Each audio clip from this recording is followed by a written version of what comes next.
बोले वृंदावन बिहारी लाल की, राधा रानी सरकार की, श्रीमद् भागवत महापुराण की, श्री सद्गुरुदेव भगवान की, गौ माता की जय। जय श्री राधे, जय जय श्री राधे, जय जय श्री राधे। निताई गौर हरि बोल।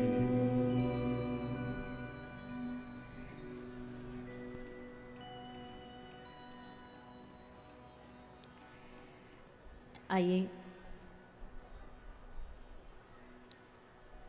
चित सार सिंधु सर्वस्व भगवान श्री राधे गोविंद के चरण कमलों का ध्यान करते हुए सभी श्रीमद् भागवत गंगा में प्रवेश करें। पधारे हुए सभी हरि भक्तों वैष्णव जनों के चरणों में व्यासपीठ की ओर से आप सभी को मेरा प्रणाम। आज कथा की पंचम दिवस की इस बेला में आप हम सब प्रवेश करते हुए भागवत की शरण में बैठे हैं। भगवान की वांग्मयी मूर्ति कही जाने वाली भागवत का रसपान कर रहे हैं। दिनों की बात करें आज तो जैसा हमने कल भी कहा था, आज बड़ा पवित्र पावन दिन है, एकादशी का दिन है। और निवेदन भी किया था आप सबसे कि एकादशी का व्रत अवश्य करें। बड़े सारे लोग, भैया इनको शांत कराना था बच्चे, बड़े सारे लोग जो होते हैं वो व्रत करने को, कोई ऐसा क्रम करने को नाटक कहेंगे, ढोंग कहेंगे, या कहेंगे कि भगवान भूखे रहने से थोड़ी मिलते हैं। बात उनकी भी सही है, जचती तो है कि हाँ भूखे रहने से ही थोड़ी भगवान मिल जाएंगे। पर व्रत का मतलब भूखा रहना ही नहीं होता। ये तो हमने ये बात चला दी कि व्रत मतलब कुछ ना खाओ बस व्रत हो गया, भूखे रह लो व्रत हो गया। असल में व्रत का मतलब होता है किसी चीज का नियम, किसी चीज का अनुशासन, किसी चीज की मर्यादा। जैसे कोई कहे मैं आज व्रत लेता हूं, मैं 10 दिन तक ये नहीं करूंगा, मैं व्रत लेता हूं महीना भर तक मैं मौन रहूंगा। ये सब क्या है? ये नियम है, अनुशासन है, मर्यादाएं हैं। यानी कि अपने जीवन को मर्यादा में रखने के लिए, अपने जीवन को कंट्रोल में रखने के लिए कुछ ना कुछ व्रत व्यक्ति को जीवन में लेना चाहिए। उससे क्या होगा? बोले उससे हमको हमारे जीवन में हमारे भीतर जो शक्ति है, हमारे भीतर जो आत्मनिर्भरता है वो बढ़ेगी। हमारे अंदर हमें स्वयं, हमारे मन को शक्तिवान, ऊर्जावान महसूस होगा। क्योंकि मन जितना स्थिर होता है, मन जितना मर्यादा में रहता, मन जितना अनुशासन में जीता है, उतना ही मन पावरफुल बन जाता है, शक्तिशाली बन जाता है। फिर अब मन हमारे ऊपर नाचे ऐसा नहीं होगा, हम मन पर नाच सकते हैं। यानी अब हम मन को कंट्रोल कर सकते हैं। अभी क्या हो रहा है? अभी मन हमको कंट्रोल करता है। अभी मन हमसे कहता है, जैसे किसी छोटे से बच्चे से का मन कर रहा है, वो ये नहीं कहेगा कि उसके जीवन में उसके हाथ में क्या है, वो कह रहा है मन मन कह रहा है कि आज ये खा ले, इसलिए मेरा मन कर रहा। तो यानी कि ये जो मन है, इसके नचाए हम नाचते। तो उस मन को ऐसा शक्तिशाली बनाने के लिए इस मन को कुछ नियम देने पड़ते। मन कह रहा आज हमको ये खाना है, लेकिन हमने नियम ठान दिया, बोले नहीं आज ये नहीं खाना।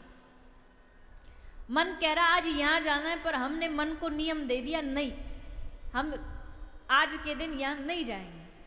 अब क्या होगा, अब भी मन ऐसे में ऐसा करने से रुक थोड़ी जाएगा, उछलेगा। जब एक शेर को पहली बार शिकारी पकड़ता होगा तो सोचो एक हिंसक शेर को पकड़ना कितना मुश्किल काम होगा। एक शेर जो आदमी को देखते ही, इंसान को देखते ही चीर फाड़ के खा जाए, उस शेर को पकड़ना, और बस पकड़ना नहीं, फिर धीरे धीरे धीरे धीरे उसको वश में ऐसा कर लेना कि अब वही शेर सर्कस में जोकर बनकर के खेल दिखा रहा है, वही हाथी सर्कस में जोकर बनकर के खेल दिखा रहा है। कुछ दिन तक तो उछलेगा, पर धीरे धीरे धीरे जब उसको चार दीवारी में बंद करके उसको वश में किया जाएगा, तब वो धीरे धीरे शांत हो जाएगा। तो इसलिए व्रत का मतलब है कि अपने मन को कुछ नियम दो, अपने मन को कुछ मर्यादाएं दे दो, बाउंड्री दे दो, बोले इसको पार नहीं करना।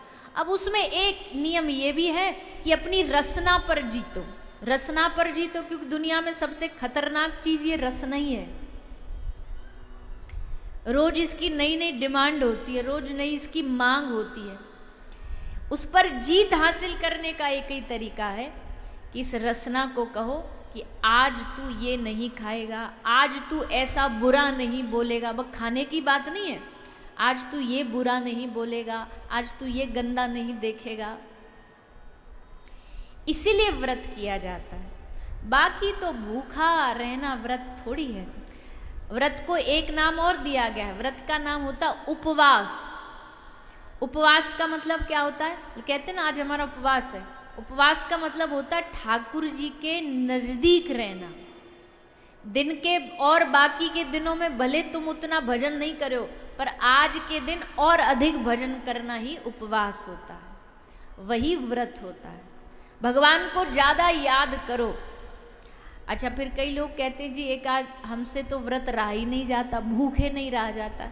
तो भैया हम तो ये कहते हैं आजकल तो भगवान की कृपा से भूखे रहने ना रहने के ऑप्शन भी इतने सारे हैं। इतना लोग नॉर्मल दिनों में नहीं खाते जितना एकादशी के दिन खाते हैं, और ये कह के और खाते हैं आज हमारा व्रत है, आज हमारा व्रत है, आज हमारा उपवास है। तो खाने की तो खैर कोई मनाही नहीं है, जो ऐसा रह सके कि कुछ नहीं खाना पीना, वो अलग बात है। अब हमारी ये बहन है, हमने आपको उदाहरण दिया, अब ये भी बोलेगी हमारा बीच बीच में क्यों नाम लेते हो। पर अब सोचो बेचारी कुछ विशेष जानती भी नहीं, पर हर एकादशी निर्जला व्रत रहती है, एक बूंद जल भी नहीं लेती, और हमको भूख लगती है। बताओ, हम इतने बड़े होकर के बोले हमको भूखा नहीं रहा जाता। बहाने हैं ये सब, जब ठान लो तो सब कुछ हो सकता है। पर फिर भी हम तो चलो इतनी भी छुट्टी दे रहे हैं कम से कम के फलाहार भी करके करो, पर कम से कम व्रत करो तो, एकादशी करो तो, व्रत करो तो एकादशी का पावन दिन है। शास्त्रों में इतनी महिमा एकादशी की गाई गई है, भगवान की प्राप्ति का साधन एकादशी कराती है। तो आज एकादशी महारानी को हम प्रणाम करते हुए निवेदन करें कि आज हमारे ठाकुर जी की जो बाल लीलाएं हैं उनकी ओर हम बढ़ें, ठाकुर जी की ब्रज लीलाओं की ओर हम बढ़ें, उनका स्मरण करें, उनका श्रवण पान करें। कल हम सब ने सुना कि ब्रज मंडल में, ब्रज की भूमि में भगवान ने बड़ा सुंदर योजना बना करके इस धरती पर अवतार लेने का मन बनाया, और मन बना के भगवान ने खुद चुना कि ये हमारे माता पिता बनेंगे, ये हमारा गांव, क्योंकि वो सर्व सामर्थ्य, हम नहीं चुन सकते। हमको तो कर्म अनुसार जहाँ ठाकुर जी जिस गांव जिस शहर हमारे माता पिता बनने योग्य, हमारा गांव ये होना चाहिए। तो भगवान ने पूरे ब्रह्मांड में से एक स्थान चुना जहां हमारा जन्म होगा, और वो स्थान कौन सा था? कौन सा स्थान है? बोलिए ना। कहां अवतार लिया भगवान ने?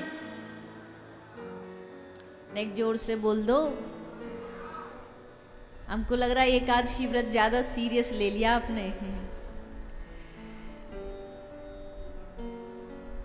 मथुरा, गोकुल, ब्रज की धरती, ब्रज भूमि पर ठाकुर जी ने स्थान चुना। तो सोचो, अगर भगवान ने वो स्थान खुद चुना है तो कितना अद्भुत स्थान होगा वो। एक बात और सुनो, ठाकुर जी का वहां जन्म हुआ इसलिए वो जगह प्रसिद्ध हो गई, ऐसा नहीं है। वो स्थान पवित्र है, वो स्थान माधुर्यपूर्ण है, इसलिए भगवान ने वो चुना। ब्रज की महिमा कृष्ण के आने से नहीं हुई। गोपी तो कहती है कि कृष्ण ब्रज में आया इसलिए कृष्ण की महिमा हो गई। जयति तेधिकम जन्मना ब्रज, तुम्हारा इस ब्रज में जन्म तुमने लिया इसलिए तुम फेमस हो गए। कन्हैया को कह रही है ब्रज की गोपी, ब्रज फेमस तुम्हारी वजह से नहीं हुआ, तुम ब्रज की वजह से प्रसिद्ध हो गए। ऐसी वो धरती है, ऐसी वो ब्रज की भूमि है, वृंदावन की भूमि है। इसलिए ठाकुर जी ने वह ब्रज भूमि का चुनाव किया अपने अवतार के लिए। मथुरा में कंस का कारागार। अब देखो, हमने कल भी कहा था भगवान होकर के भी कितने दुख सहने पड़ रहे हैं। बताओ, जन्म भी खुल के नहीं ले पा रहे, छुप छुप के, दुबक दुबक के, दुबक दुबक के जन्म लिया। उसमें भी जल्दी जल्दी माता पिता का हमको जल्दी यहाँ से ट्रांसफर करो, नहीं तो मामा जी आ जाएंगे, और मामा जी आ गए तो सब गड़बड़ हो जाएगी। मामा जी तो ताक लगाए बैठे थे, कब 8वां आए, कब 8वां आए। इतनी सिक्योरिटी, इतनी सुरक्षा, बड़े बड़े द्वारपाल खड़े कर रखे पूरे रास्ता में, ताले लगा रखे मोटे मोटे, सबको सूचना दे रखी है। जैसे बालक हो तुरंत हमारे पास सूचना आनी चाहिए, पहला पहला उसका मुंह हम ही देखेंगे। अब महाराज वसुदेव जी को ठाकुर जी बोले, पिताजी हमको गोकुल ले जाइए, हमने सब प्लानिंग कर दी है। वहां यशोदा मैया को एक लाली हुई होगी, उसको ले आना, हमें वहां छोड़ाना। वसुदेव जी बोले, अरे प्रभु कैसी बात कर रहे हो, आपने देखा कितने ताले लगे, कितने दरवाजे लगे, हमारी हाथों में हथकड़ियां पूरी ताले लगा लगा के बांधी गई हैं, कैसे हम आपको वहां लेके जाएं? ठाकुर जी ने कहा, आप अभी हमको जानते नहीं हो, हम कौन हैं। हम हैं कृष्ण और हम हैं मायापति। हम मायापति हैं, तो जहां मायापति आता है ना, वहां सारे बंधन माया के अपने आप खुल जाते हैं, टूट जाते हैं। जहां कृष्ण आए वहां सारे बंधन खुल जाएंगे। इसलिए आप तालों की चिंता न करो, आप तो बस हमको सर पर विराजो और ले चलो। जैसे ही ठाकुर जी को सर पर धारण किया, भगवत कृपा से श्री वसुदेव जी के हाथों की हथकड़ियां टूट गईं, पैरों में जो बेड़ियां लगी थी वो टूट टूट के गिर गईं, ताले टूट टूट के गिर गए।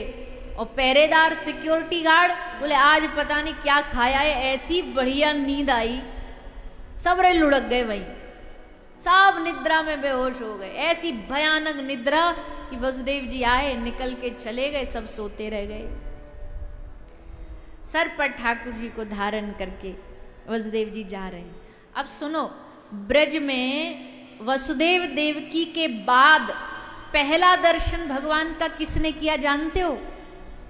पहला मुख किसने देखा? बताओ, एनी आइडिया? गैस करो। अरे गलती बता दो, कौन सा नंबर कट रहे हैं आपके?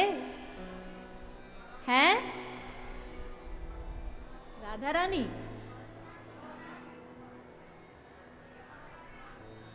हाँ, जानते तो हो, बोलते नहीं हो बस। पहला दर्शन किया यमुना जी ने, सबसे प्रथम दर्शन श्री यमुना महारानी ने किया। इसलिए ब्रज में आज भी अगर सबसे महत्वपूर्ण कोई है तो मंदिर तो सब बाद में आते हैं, पर सबसे ब्रज में महत्वपूर्ण है तो यमुना जी, यमुना मैया है। और भैया हमको कहने में कोई अतिशयोक्ति नहीं है, भारत भारत इसीलिए है क्योंकि भारत की पहचान है श्री यमुना मैया, भारत की पहचान है गंगा मैया, भारत की पहचान है श्री नर्मदा मैया। ये हमारी भारत की धरोहर हैं, ये हमारे भारत का प्राण है। आपके तो यहीं गंगा जी बह रही हैं, दूर नहीं है। उन गंगा मैया, उन यमुना मैया की जिनको मां कह के पुकारा गया, और यमुना जी तो ठाकुर जी की पटरानी है, प्रिय है। वो यमुना जी ने ठाकुर जी का पहला दर्शन किया। कैसे किया? वसुदेव जी सर पर टोकरी रख के यमुना जी पार कर रहे हैं, तो यमुना जी ने सोचा अब पता नहीं कब मौका मिलेगा, पहला चरण मैं ही छूं, पहला चरण मैं ही स्पर्श करूं। तो यमुना जी धीरे धीरे करके उबड़ने लगे, यमुना जी ऊपर बहने लगी। अभी तक नीचे नीचे थोड़ा थोड़ा जल था, ठाकुर जी जैसे ही वसुदेव जी लेके प्रवेश करे, अब वसुदेव जी के घुटनों तक आ गई, फिर जांग तक आ गई, फिर पेट तक आ गई, फिर वक्ष तक आ गई, फिर कंठ तक आ गई, फिर धीरे धीरे वसुदेव जी डूबने लगे। ठाकुर जी बोले अरे ये तो यमुना जी तो हमारे पिताजी को ही डुबा देंगी, अभी तो हमको बड़ी लीला करनी है। तो भगवान ने अपने उस टोकरी से अपना बायां चरण नीचे लटकाया ताकि यमुना जी हमारा चरण स्पर्श कर लें और चरण स्पर्श करके बह दें। अब बोल तो सकते नहीं, बस ऐसे ही तो यमुना जी समझ गई, आज्ञा मिल गई है। तो यमुना जी ने चरण स्पर्श किया और चरण स्पर्श करके फिर से श्री यमुना मैया शांत होकर के बहने लगी। वसुदेव जी आए ठाकुर जी को लेके, यशोदा मैया के पास पहले से ही योग माया सोई थी, उनको ठाकुर जी के पास लेटा के योग माया को लेके आ गए मथुरा वापस। और आए भैया, जैसे कारागार में प्रवेश किया वापस से सारे ताले बंद हो गए, सारी हथकड़ियां फिर से लग गईं। पहरेदार जो सो रहे थे सब गहरी नींद से जागे, और जैसे जागे तो एक बच्चे की रोने की आवाज आई। सोई तुरंत भागे, महाराज कंस सावधान सावधान, महाराज 8वां आ गया, आपका काल आ गया। महाराज कंस ने जैसे सुना सोई उठे और भागना चालू किया। भागते भागते भागते भागते आए और आकर के देवकी मैया से योग माया को छीना, मारने के लिए तैयार। अब देवकी मैया हाथ जोड़ करके कह रही है, भैया तुमने हमारे 6 बालकों को जिंदा जीवित होते जन्म लेते ही मार डाला। मैं उनको प्यार नहीं कर पाई, दुलार नहीं कर पाई, पर भैया आज जरा तो दया दिखा दो, ये तो बच्ची है, बालिका है, ये तुम्हारा क्या बिगाड़ेगी, ये तो कन्या है, इसको मार के तुम क्यों पाप कमा रहे हो, अपराध कमा रहे हो। और वैसे भी एक कन्या की हत्या, एक कन्या को मारना, इससे बड़ा पाप क्या हो सकता है। भैया सब सुनो ध्यान से, ये आज भी भारत के कुछ क्षेत्रों में आज भी कन्याओं का पैदा होना अपशगुन मानते हैं। आज भी बेटी होना का मतलब है कि अरे राम राम राम राम, अरे छोरी हुई है, ऐसे लगता घर में छोरी नहीं, घर में चोरी हो गई हो, ऐसे मुंह लटका लेंगे। गर्भ में कन्याओं की हत्या करा देते हैं। बड़े बड़े संत महापुरुषों का कहना है, एक गर्भ में जो कन्या की हत्या कराता ना, उसके अगले 7 जन्म बिगड़ जाते हैं, जो गर्भ में कन्या की हत्या कराएगा। तो इसलिए हम तो यही कहेंगे, हम आपसे डायरेक्ट नहीं बोल रहे, पर समाज में ऐसा कहीं कहीं अभी भी होता है, भेदभाव होता है। ग्रामीण क्षेत्रों में अभी भी बेटियों को आगे बढ़ाने नहीं दिया जाता, उनको पढ़ाई लिखाई नहीं कराने दी जाती। क्यों? क्या करेगी पढ़ करके? पराए घर तो जाना है। अरे तो पराए घर जाना तो क्या पढ़ लिख नहीं सकती? पढ़ लिख करके आगे बढ़ेगी तो अपनी आगे आने वाली पीढ़ी को पढ़ा पाएगी। इसलिए पुत्र और पुत्री में कोई भेदभाव नहीं करना चाहिए भैया, सब समान है, सब बराबर है। अगर बराबर मौका दोगे तो जो पुत्र कर सकता है वो बेटी भी कर सकती है, अगर उसको बराबरी का मौका दोगे तो। और यही कारण है। अच्छा,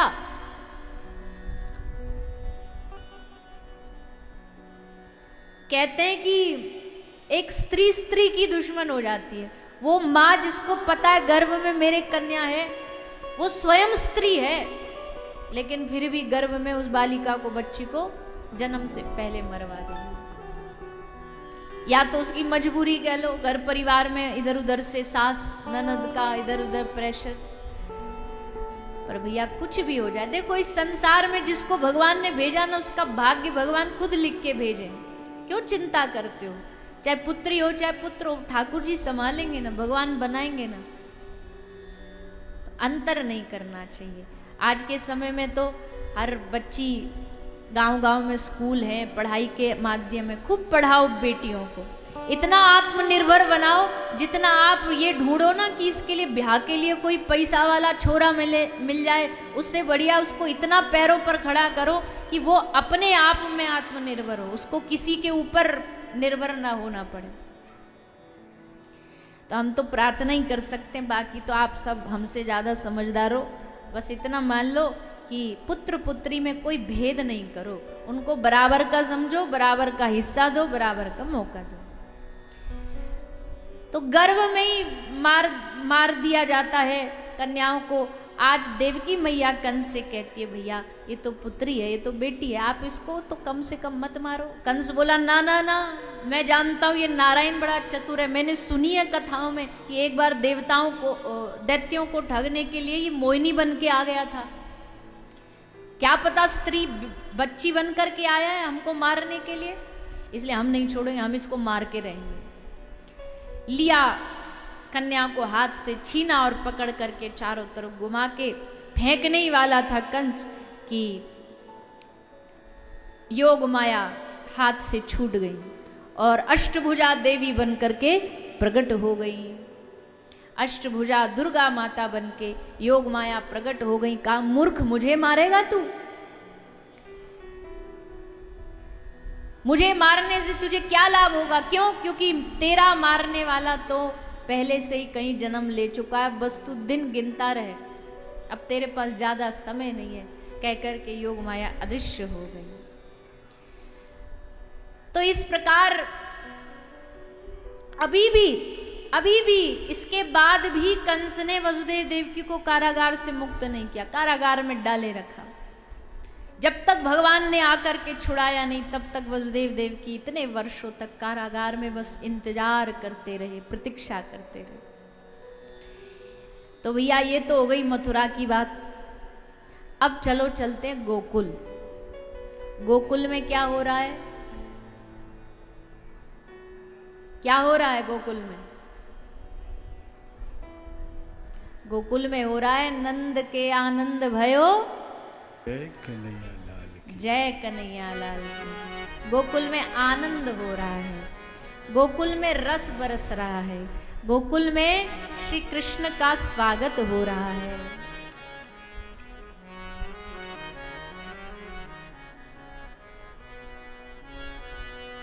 भाभी गर्भवती है, यानी यशोदा मैया गर्भवती है। ये सूचना सुनकर के उनकी ननद, भगवान की बुआ सुनंदा बुआ आ गई। बालक होने पे आती है ना बुआ जी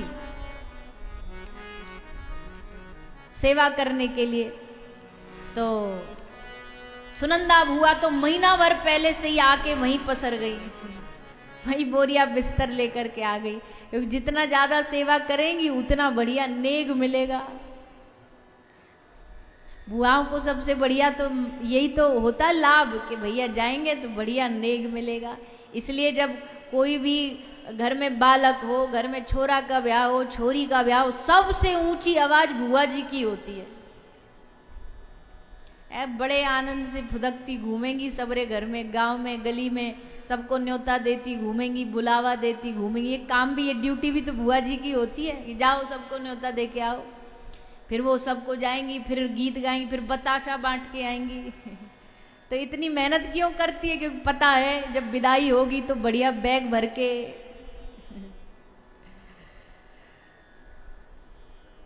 तो सुनंदा बुआ खूब आनंद लेती भाई घूम रही है, इंतजार प्रतीक्षा में घूम रही। अच्छा एक बात और है, यशोदा और नंद बाबा के घर लाला हो जाए ये केवल उनके परिवार ने ही नहीं मांगा, गांव का, ब्रज का हर व्यक्ति भगवान से यही हाथ जोड़ के मांगता था, प्रभु हमें कुछ नहीं चाहिए, आप ऐसी कृपा कर दो नंद यशोदा के घर लाला है जाए। अपने लिए कभी नहीं मांगा ब्रजवासियों ने। सोचो नंद यशोदा का जीवन कितना श्रेष्ठ होगा। जीवन हो तो ऐसा हो कि हमको हमारे लिए कुछ न मांगना पड़े, हमारे लिए दूसरे मांगे कि प्रभु इसका कष्ट दूर कर दो। ऐसा जीवन होना चाहिए। दूसरे कहें कि भगवान इसकी झोली भर दो। इतना प्रेम नंद यशोदा देते थे ब्रज वालों को, इसलिए ब्रज वाले मंत्र कर रहे हैं, एकादशी कर रहे हैं। एकादशी करके एक आयो, बोले बाबा पतो तुम्हारे घर लाला कैसे होयो? बाबा बोले कैसे भयो? बोले मैंने 51 एकादशी करी और कही भगवान इन सबको फल दे दे कि बाबा के लाला है जाए। बाबा बोले हाँ भैया तुम्हारी कृपा ते तो भयो, हाँ बाकी हम तो कहाँ ऐसे हैं जो लाला है सके हमारे। एक आयो बोले बाबा मैंने कई सहस्त्र गोपाल मंत्र जाप करे तब तेरे लाला भयो। बाबा सबको कह रहे हाँ सही कह रहे हो, तुम्हारी कृपा से हो। सबको यश बांट रहे हैं कि तुम्हारी कृपा से। यशोदा मैया सबको कह रही है सखीन को, अरे सखी तुम्हारे आशीर्वाद ते लाला भयो, नहीं तो कहाँ मेरी जैसी अनपढ़ गवार गोपी। सबको यश बांट रही। और जब लाला हो गया तो भी सुनो, लाला होने के बाद भैया जिसके घर लाला हो, जिसके घर संतान हो, वही तो खुशियां मनाता है। उसी के घर तो टेंट लगता है, उसी के घर तो लाइट लगती है, उसी के घर तो भोजन होता है। पर पहली बार ऐसा हुआ कि लाला तो हुआ यशोदा और नंद बाबा के घर, पर सारे ब्रज के घर घर को सबने अपना लाला समझ करके घर को सजाया। और बधाइयां भी केवल नंद यशोदा ने नहीं बांटी, जिसके घर में सामर्थ्य अनुसार जो था सब खुद बांट रहे हैं। सबको लग रहा हमारा ही तो लाला है, ये हमारा ही तो कन्हैया है।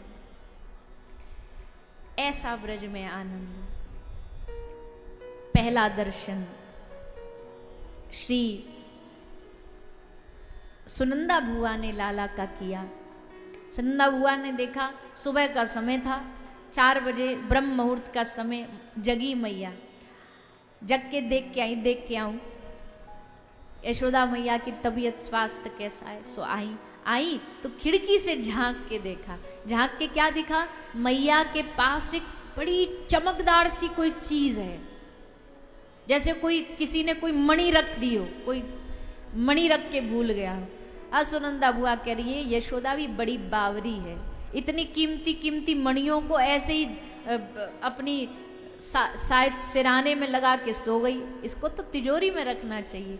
पर जैसे ही सुनंदा बुआ नजदीक गई, अंदर गई और जाके पास से देखा तो पता चला अरे ये तो नीलमणि चमकते हुए साक्षात श्री कृष्ण है। क्या सुंदर सौंदर्य है इनका, क्या सुंदर रूप है इनका। यशोदा मैया को जगाया, अरे मैया अरे जग जा, देख तेरे भाग्य खुल गए, लाला भयो है। मैया ने नेत्र खोले, देखा तो पास में श्री ठाकुर जी सोए भये हैं। मैया के आनंद का कोई ठिकाना नहीं रहा, आंखों से आंसू बह रहे। लाला को गोद में लेकर के वह रोई जा रही है। आंख के आंसू ठाकुर जी के चरणों पे गिर रहे हैं, मानो ठाकुर जी के चरणों का अश्रुओं से मैया ने अभिषेक कर दिया।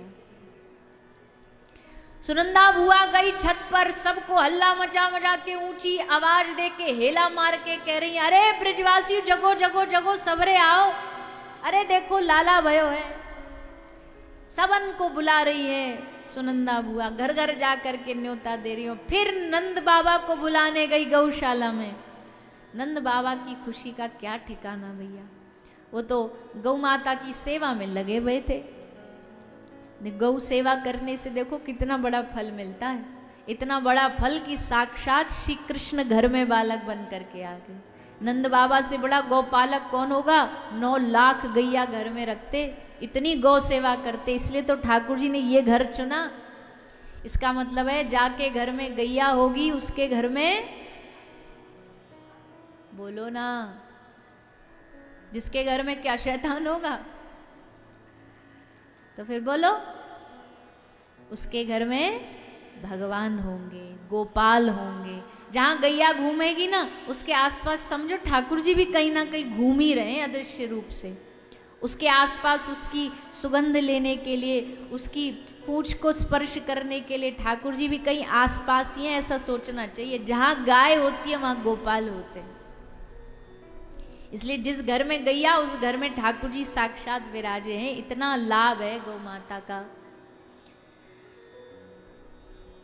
ठाकुर जी कहते आगे गाय पाछे गाय, इत गाय उत गाय, गोविंद को गायन में बसी वो ही भावे।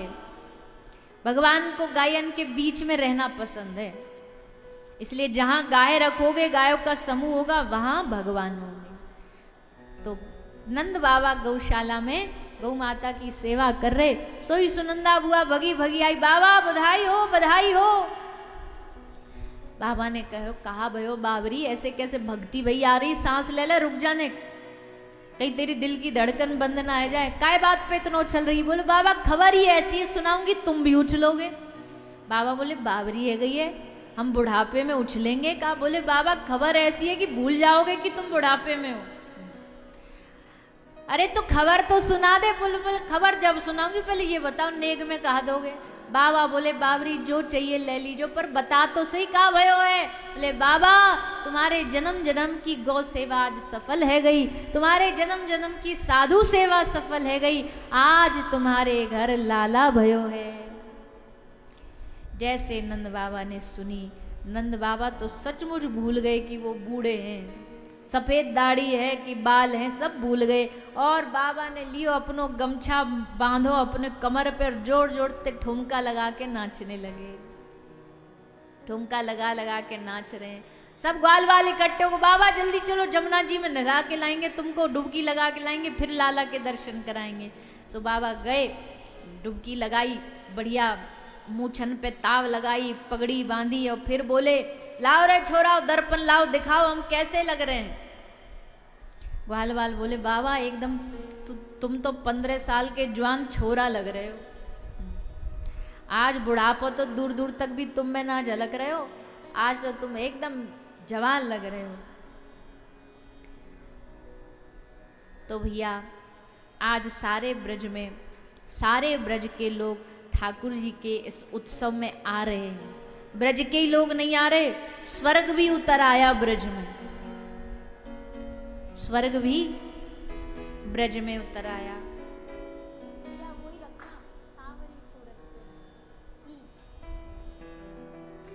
ब्रज धरती पर उतर आया,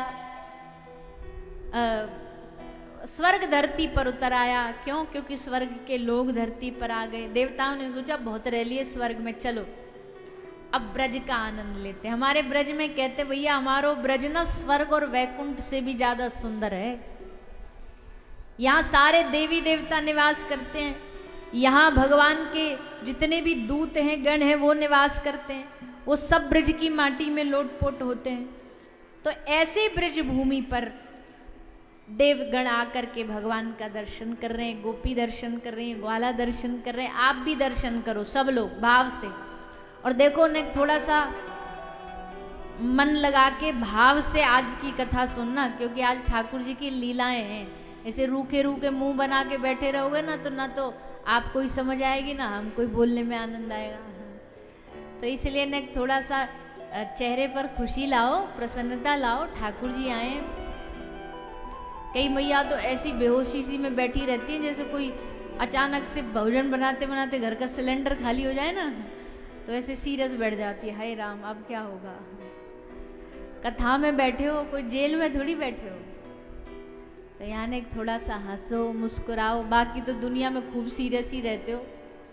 यहाँ ठाकुर जी के कथा में तो ने ताली बजाओ, गाओ, नाचो, ठाकुर जी के रूप का दर्शन करो। तो इसी सुंदर स्वरूप को एक झलक पाने के लिए, देखने के लिए ब्रज में लंबी लंबी लाइन लगना शुरू हो गई। भगवान का दर्शन करने के लिए योगी, तपस्वी, देवता सब हर रोज ब्रज में आने लगे और रहने लगे, वहीं वास कर लिया। बोले भैया ये मौका बार बार नहीं मिलेगा, इस धरती पर इस ब्रज में ठाकुर जी बालक बन के आए हैं, जितना दर्शन करना कर लो, जितना इनके संग आनंद लेना है ले लो। तो सबने ब्रज मंडल को ही अपना ठिकाना बना लिया, सब वहीं विराज गए, सब वहीं रहने लगे रूप बदल बदल के। ब्रज के वृक्ष, ब्रज की पत्ता, ब्रज के फूल, ब्रज की गैया, ब्रज के ग्वाला, ये सब कोई साधारण थोड़ी है। ये सब बड़े बड़े देवी देवता, बड़े बड़े योगी, बड़े बड़े भगवान के भक्त वैष्णव ब्रज में ये वृक्ष बन करके विराजमान हैं। तो सब लोगों ने लाला के जन्मोत्सव का खूब आनंद लिया, सब खूब गाए, नाचे, बधाइयाँ सबने लुटाई, खूब आनंद बरसा। सब प्रसंग सुनाए गए, कैसे कैसे कौन कौन आया, क्या क्या लीला भई। उन सबको हम सब प्रणाम करते हुए आगे भगवान की लीला में प्रवेश करें। बाल कृष्ण लाल के दर्शन करने के लिए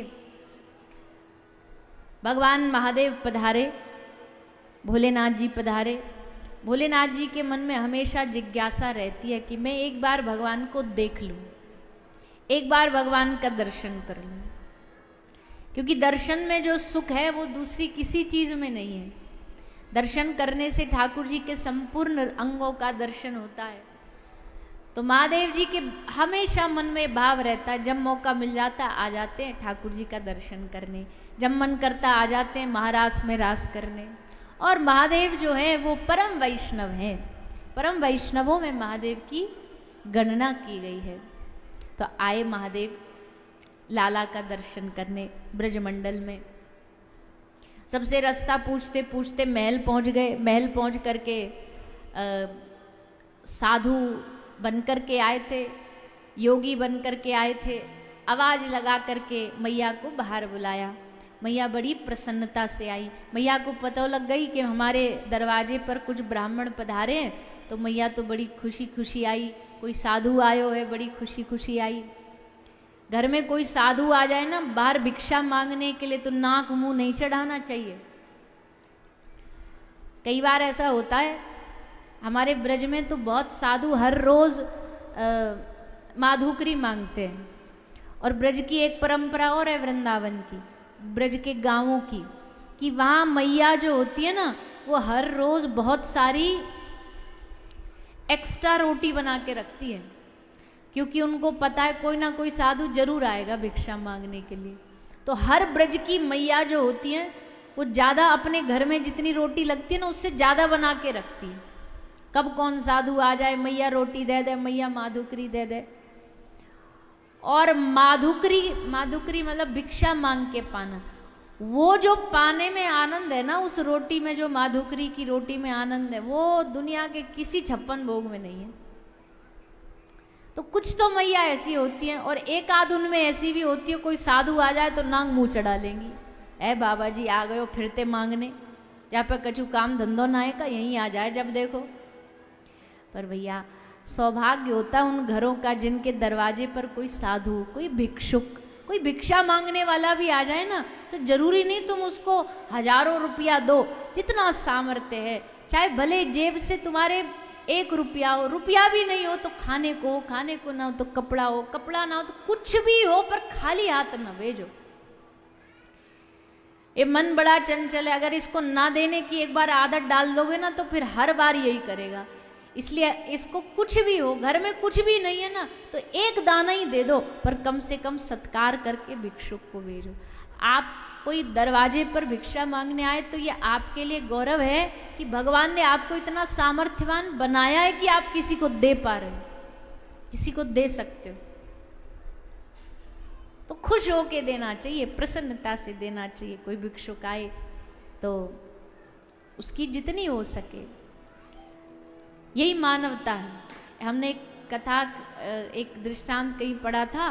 बोले एक भिखारी जा रहा था किसी के घर के सामने से, उसको बड़ी जोर की प्यास लगी थी। तो प्यास लगी तो उसने दरवाजे पे आके कहा, भैया बड़ी जोर की प्यास लगी है, कोई पानी पिला दो। तो जैसे उसने कहा पानी पिला दो, भीतर घर का मालिक अकेला था, कोई घर में स्त्री नहीं, नौकर चाकर नहीं, अकेला था। उसको लगा उठ के जाना पड़ेगा, फिर मेहनत करो, गिलास लाओ, पानी दो, फिर दो। बोलता घर पे कोई नहीं है बाबा, बाद में आना, अभी घर पर कोई इंसान नहीं है, बाद में आना। तो उस भिखारी ने फिर 2 मिनट बाद रुक के फिर कहा, भैया बड़ी जोर की प्यास लगी है, पानी पिला दो। तो भीतर से फिर उसकी आवाज आई, घर पे कोई आदमी नहीं है, बोल दिया ना आपको, बाद में आना। 5 मिनट बाद फिर उसने कहा, भैया बहुत प्यास लगी है, रहा नहीं जा रहा, थोड़ा जल पिला दो। बड़ी तेजी में बोला, कितनी बार बोलूं तुमको, जब कह दिया घर पे कोई आदमी नहीं है। तो भिखारी ने हंस करके कहा, कोई बात नहीं भैया, 2 मिनट के लिए तुम ही आदमी बन जाओ। जब से चिल्ला रहे हो घर पे कोई आदमी नहीं, कोई आदमी नहीं, 2 मिनट के लिए तू ही बन जाना आदमी, तू ही बन जाना इंसान। इंसानियत के नाते हम तो ये कहेंगे भैया, इस संसार बहुत सुंदर बन जाता है जब कोई एक दूसरे की मदद करे। तो एक दूसरे की मदद करते, सब एक दूसरे का सहयोग करें तो ये दुनिया कितनी अच्छी बन जाए। पर मदद भी खैर वही कर पाता है जिस पर भगवान कृपा करते हैं, वरना आजकल मदद करने वाले कहाँ, आजकल तो टांग खींचने वाले मिलते हैं। कोई शुभ कार्य करो, कथा कराओ, दान करो, तो हमको यहाँ की बात नहीं बोल रहे, पर एक ओवरऑल बोल रहे हैं। कथा कराओ तो 10 लोग ठाड़े हो जाएंगे, कैसे भी नहीं होनी चाहिए, किसी भी तरह इसमें विघ्न डालो। दान करो तो 10 ठाड़े हो जाएंगे, टांग खींचने वाले। वो तो कहते हैं कि हम तो डूबेंगे सनम, पर तुम्हें भी ले डूबेंगे, ना हम करेंगे बढ़िया, ना तुम्हें करने देंगे बढ़िया। ऐसी फितरत बन गई इंसान की। वो आपने कभी देखा होगा, वो डॉक्यूमेंट्री में तो दिखाते हैं, ये डिस्कवरी, नेशनल ज्योग्राफी वगैरह में, बड़े सारे लोग वो पानी के जहाज में जाते, एक प्रजाति होती है केकड़ा, अंग्रेजी में क्रैब बोलते हैं उसको, केकड़ा। तो उसको पकड़ने के लिए जाते हैं वो जहाज में बैठ के, पानी के जहाज में। तो फिर क्या करते हैं, वो एक बड़ा सारा जाल लेते हैं, उसको पानी में डालते हैं और सारे केकड़ों को इकट्ठा उस जाल में भर के लेके आते हैं। तो बाहर आते हैं, अब उनमें क्या होता है, एक केकड़ा ऐसे धीरे धीरे धीरे धीरे ऊपर निकलने की कोशिश करता है, पहुंच भी जाता है नेक्स्ट ऊपर निकलने की कगार पर दूसरा केकड़ा टांग पकड़ के फिर उसको नीचे खींच लेता है। फिर वो चलने के जाके कोशिश करता है, अब जिस पहले वाले ने खींचा अब वो खींच लेगा उसका टांग। ऐसे करते करते उसमें एक भी बार नहीं निकल पाता। यही हालत हम सब की है, न कोई आगे बढ़े, खींच लिया नीचे। किसी का बढ़ना हमें पसंद नहीं है, पर भैया ऐसा नहीं, एक दूसरे का सहयोग करो, खूब आगे बढ़ो। अच्छा काम कर रहा है तो सहयोग करो, भगवान ने सामर्थ्य दिया तो सहयोग करो। देनहार कोई और है जो भेजत है दिन रैन, लोग भरम हम पर करें जाते नीचे नैन। देनहार कोई और है, तुम भी कह जरूर रहे हो मदद करो, पर तुम्हारा अपना थोड़ी है जो मदद कर रहे हो, वो भी तो किसी ने दिया है तुमको, किसी ने दिया, तुम किसी को आगे दे रहे हो, तो इसमें भी गुमान न करो। अगर वो दे सकता है तो भैया ले भी सकता है, उसको देने में देर नहीं लगती तो छीनने में भी देर नहीं लगेगी। इसलिए भगवान ने सामर्थ्यशाली बनाया है, कोई द्वार से खाली ना जाए, कोई साधु, ब्राह्मण, भिक्षुक। तो यशोदा मैया बड़ी साधु सेवा में रुचि रखती थी, कोई घर में साधु आए तो खुद जा कर के सेवा करती। आई बाहर, बाबा महादेव को देखा तो अब एक साधु नाम लेते ही मन में एक चित्र बन जाता है कि भैया दाढ़ी मूछ वाला होगा, गले में कंठी होगी, माथे पे तिलक होगा, हाथ में माला झोली होगी, श्वेत वस्त्र, भगवा वस्त्र पहना होगा। पर ये तो अजीब ही साधु था भैया, गले में माला की जगह सांप बिच्छू लटके थे, हाथ में माला की जगह त्रिशूल, वस्त्र के नाम पे बाघंबर, गले में मुंडों की माला, और शरीर पर सबरे भस्म लगाए भई। मैया बोली तू कैसो बाबा है? बाबा बोले हम बड़े सिद्ध बाबा हैं, हिमालय ते आए, बड़ी सिद्धि प्राप्त करके आए हम। अच्छो बाबा चलो प्रणाम तुमको, पर अब आज्ञा करो, कैसे पधारे हो?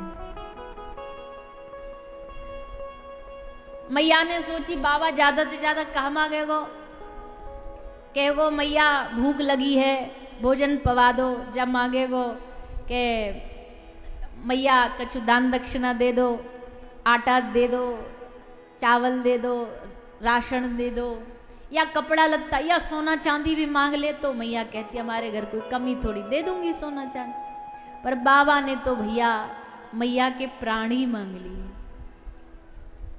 प्राण कैसे मांग लिए? बाबा बोले मैया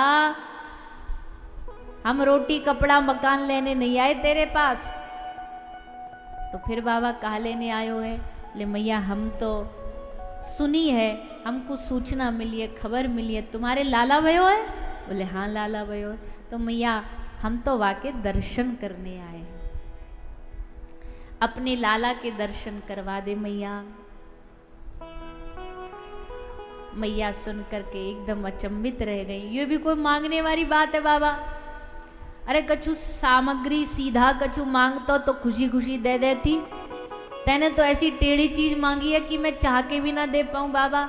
आज तक मेरे दरवाजे ते कोई खाली हाथ ना गयो, पर आज तो हमें लगे आज को दिन इतिहास बन जाएगा, क्योंकि बाबा तो को खाली हाथ जानो पड़ेगा, तेरी इच्छा पूरी ना होगी। बाबा बोले ना मैया इच्छा तो हम पूरी करके ही जाएंगे। मैया बोली ऐसे कैसे कर लेगो, घर में घुसन नहीं दूंगी, बाहर लाला को लाऊंगी ना, बता कैसे करेगो इच्छा पूरी। बाबा बोले मैया जब इच्छा पूरी करने पे हम आए ना तो हम जोगी हैं, सिद्ध योगी हैं, सब रोज जुगाड़ लगा देंगे कि तो को दर्शन कराने पड़ेंगे। मैया बोली तू सिद्ध योगी है तो मैं भी यह गांव की पक्की डोकरी हूं, तू अगर हटीलो है तो मैं भी हटीली हूं, मैं भी नहीं हटूंगी पीछे। अब तो महाराज दोनों एक दूसरे के सामने खड़े है गए, ठाड़े है गए। अब ये तो दोनों ठाड़े है गए, इनकी तो कोई दिक्कत नहीं, पर बीच में फंसा कौन?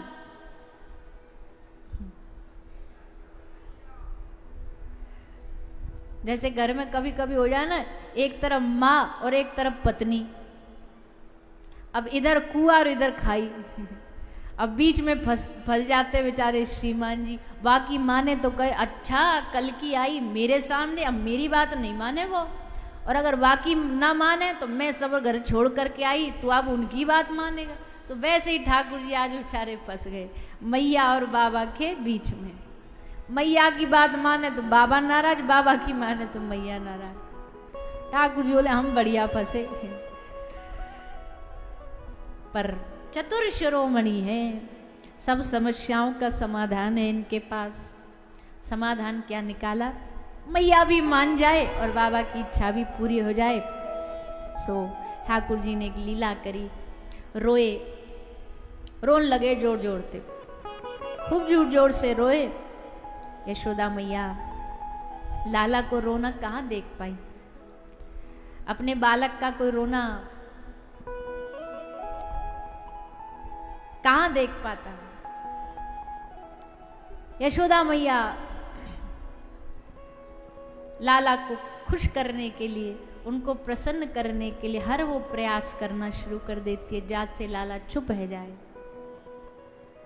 खिलाना झुलाना, बाहर ले गई ने डुला लाई कि ने कछु देख ले बाहर को मौसम तो चुप है जाए, राजी है जाए। पर बीमारी तो और थी, कुछ रोग तो कुछ और था। जब तक ना चुप हुए, जब तक मैया बाबा के दर्शन कराने नहीं ले गई, आखिरकार लाला चुप हो जाए ये सोच करके यशोदा मैया बाबा के सामने लेके आई लाला को, और श्रीलाल जी को दर्शन करायो, मुख दिखायो। बाबा ने जैसे मुख देखो तो बाबा एकदम शांत हो गए, चुप हो गए, लाला चुप हो गए। जैसे लाला चुप हुए मैया बड़ी प्रसन्न हुई। अरे बाबा मोकू कहा पतो ही तू इतना सिद्ध बाबा, मैं तो पहले ले आती। गांव की मैया जो होती है ना, वो साधुओं को पहले तो पूरी परीक्षा लेंगी। बोले बाबा बता मेरे कितने छोरा हैं, बाबा बता मेरे बेटी कहाँ ब्याही है, तो पहले तो पूरी परीक्षा लेंगी, कहीं बाबा कहीं झोला छाप तो ना है। फिर परीक्षा लेके जब एकदम मन में बैठ जाएंगे, फिर तो बारा फिर लुटा देंगी सब, बाबा पधारो पधारो। तो मैया भी ने देखी कि बाबा तो बड़ो सिद्ध बाबा है, लाला को चुप करा दियो। बड़ी प्रसन्न हुई मैया। भगवान भोलेनाथ दर्शन करके और विदा लेकर के वहाँ से जाते हैं।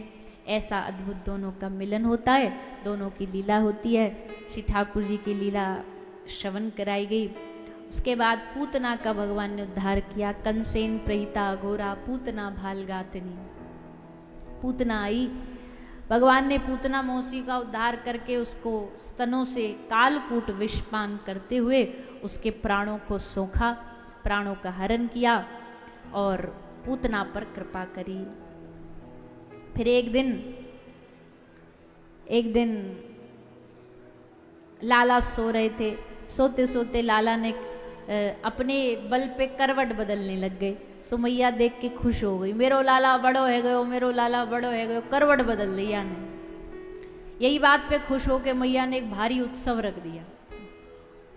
उत्सव हुआ, खूब व्यंजन बने, भोजन पान सबने किया। और फिर मैया को लगी उत्सव में लाला थक जातो है, सो लाला को लेकर के एक सकट के नीचे पलना में सुला के मैया चली गई। ठाकुर जी को ये बात पसंद नहीं आई। क्यों पसंद नहीं आई?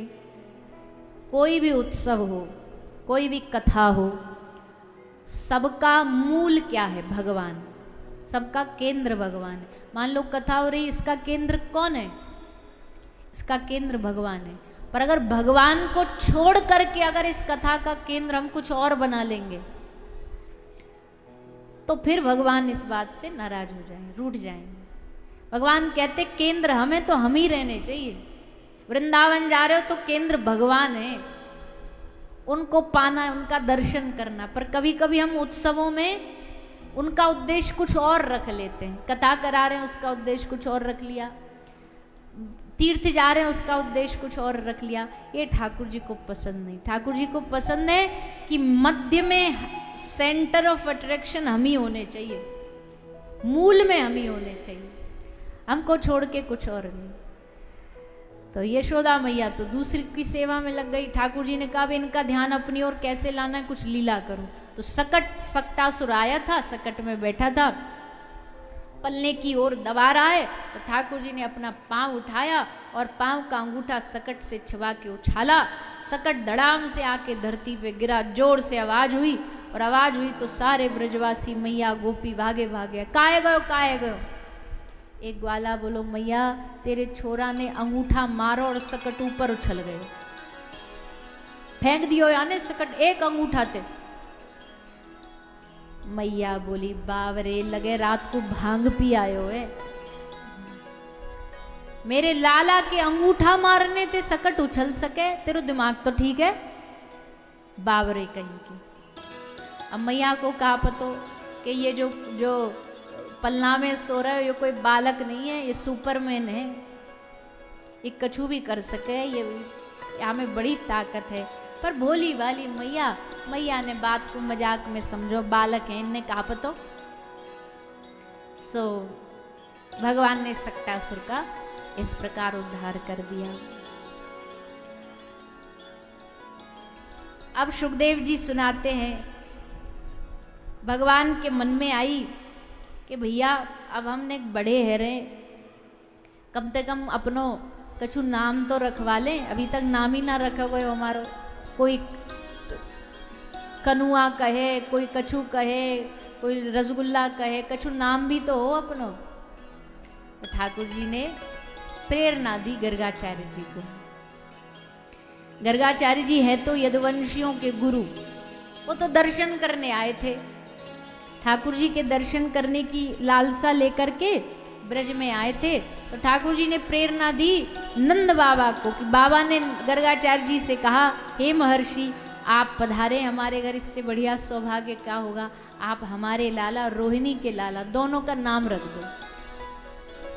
गर्गाचार्य जी बोले जानते हो ना हम यदुवंशियों के कुलगुरु हैं, अगर ये बात महाराज कंस को पता चली कि हमने तुम्हारे बालकों का नाम रखा है तो तुम्हारे बच्चों को जिंदा नहीं छोड़ेगा। तो नंद बाबा बोले हम पता लगने ही नहीं देंगे, आप, हम, यशोदा, रोहिणी और दोनों बालक, बस ये 5 लोग गौशाला में रहेंगे और तब आप नामकरण करो। तो गर्गाचार्य जी आए, नामकरण किया। पहले बड़े भाई का नामकरण किया, रोहिणी मैया के पुत्र का नाम रखा गया बलराम। बल में अधिक होने के कारण इनका नाम होगा बलराम। और जैसे भगवान श्री कृष्ण की ओर देखा, ठाकुर जी देख के ऐसे हंसे बाबा को कि बाबा इनको नाम रखनो तो छोड़ो, बाबा अपनो ही नाम भूल गए। बाबा अपनो ही नाम याद ना रहे हो। और बाबा की आंख बंद है लगी। मैया बोली बाबा का कर रहे हो, नींद आ रही है? अरे नाम रख दे बाबा, फिर सो जाइयो, पहले मेरे छोरा को नाम तो रख दे कछु। बाबा बोले मैया कहाँ नाम रखूं तेरे छोरा को, एक आध नाम हो तो बता दूं, या की तो लंबी चौड़ी लिस्ट है। ठाकुर जी कहते जगत में जितने नाम है ना सब मेरे हैं, मुझसे अलग कुछ भी नहीं, सब मेरे हैं। कोई चोर कह के बुला रहा तो भी खुश है। अब बताओ, कोई आपके नाम के पीछे चोर लगा दे, चोर के नाम के पीछे भी कोई अगर चोर लगाए तो उसको अच्छा लगेगा? पर मंदिरों में ठाकुर जी का जयकारा लगता, बोलिए माखन चोर भगवान की। चोर नाम लगा दिया, भगवान खुश हैं उसको सुन करके।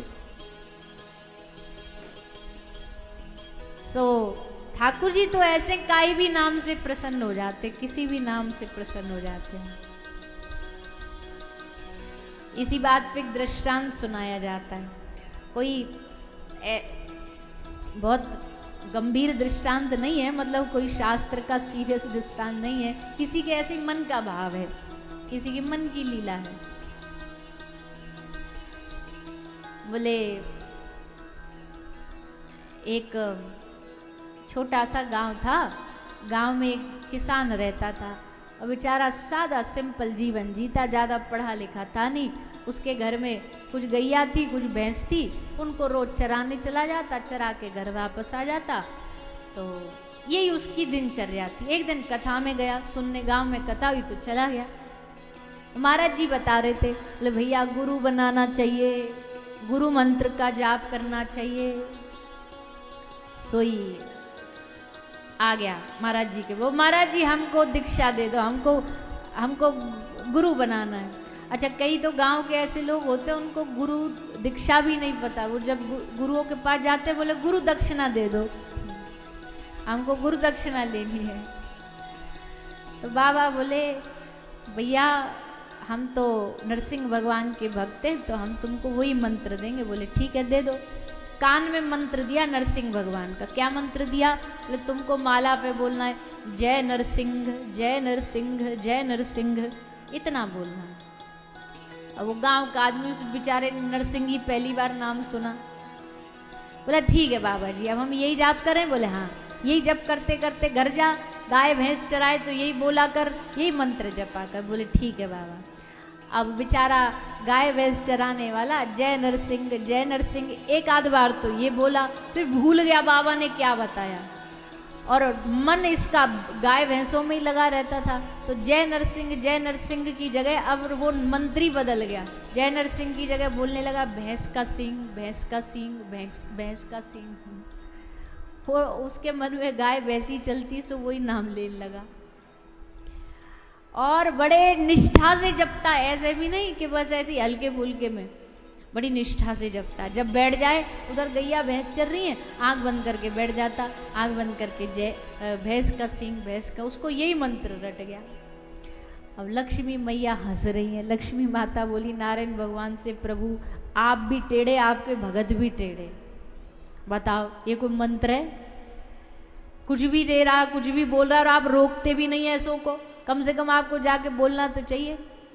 अब देखो ठाकुर जी अपने भक्त पर कभी भी कोई लांछन नहीं लगने देते, उसका पूरा साइड लेते हैं।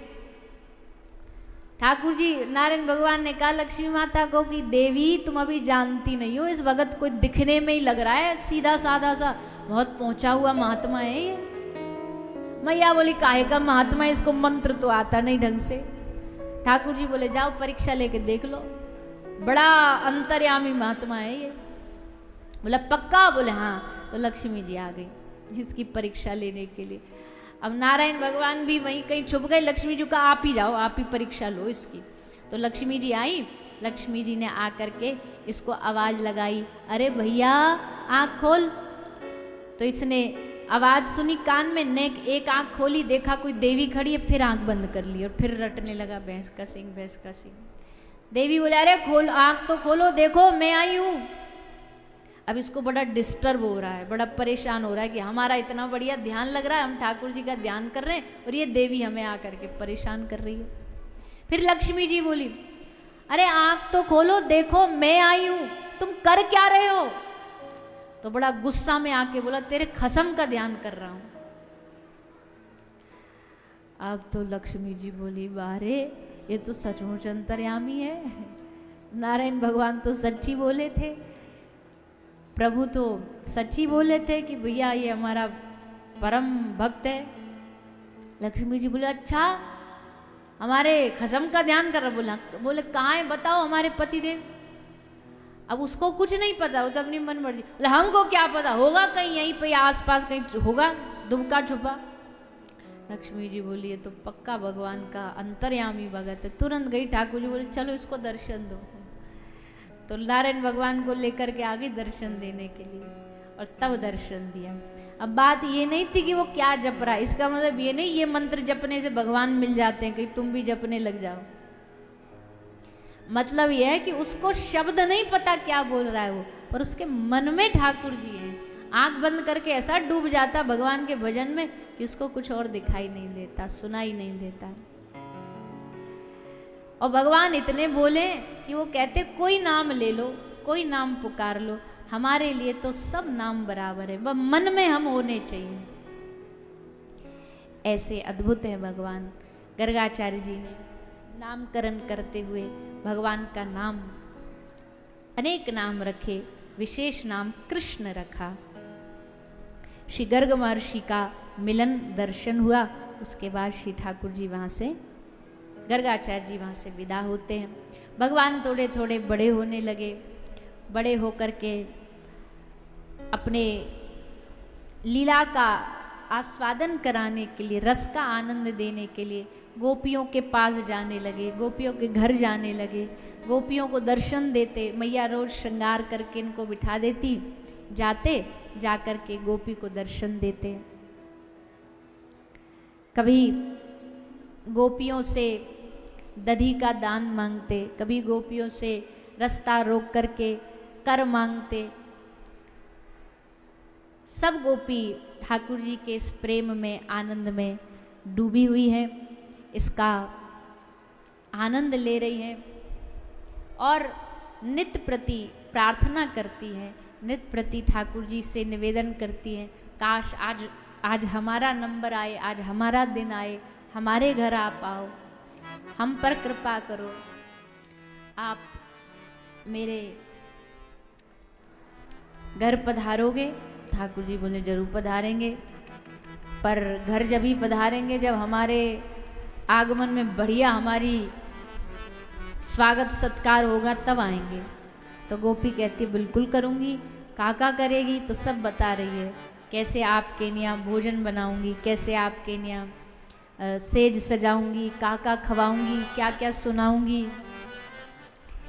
ये सब तैयारी पहले से रखनी पड़ती है, तब तो भगवान हमारे घर आएंगे। हमारी कोई तैयारी है? हमारे मन में भाव आता ही नहीं कि उनको घर बुलाना चाहिए, उनको घर आगमन के लिए क्या करना चाहिए। पर जब तैयारी करोगे तो भगवान आएंगे, बिना तैयारी नहीं आते, इसलिए तैयारी करके रखो।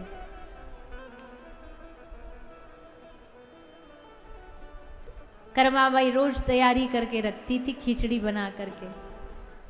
सुबह जग करके सबसे पहले यही तैयारी करती थी। तो देखो आते थे कि नहीं आते थे भगवान खाने।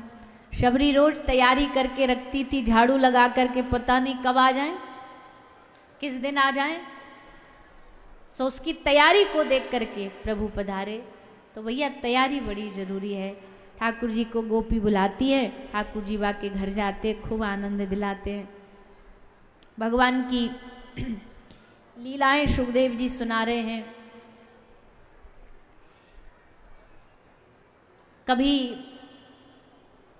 ग्वाल बालन के संग खेलने निकल गए, कभी बछड़ान के संग खेलने निकल गए, कभी बछड़ान के संग जाकर के उनके संग गले लग लग के खेल रहे हैं। कभी कई बछड़ा की पूंछ पकड़ ली, वो बछड़ा उनको घसीट तो ले जा रहा हो सबरे ब्रज की गलीन में, ठाकुर जी सबरे माटी में लथपथ हो रहे हैं। सब ग्वाल बाल कह रहे लाला पूंछ छोड़ दे, बछड़ा की पूंछ छोड़ दे, पर ठाकुर जी तो को बड़ी मजी आ रहे हैं क्योंकि चिड्डी खा रहे हैं वह को पूंछ पकड़ करके।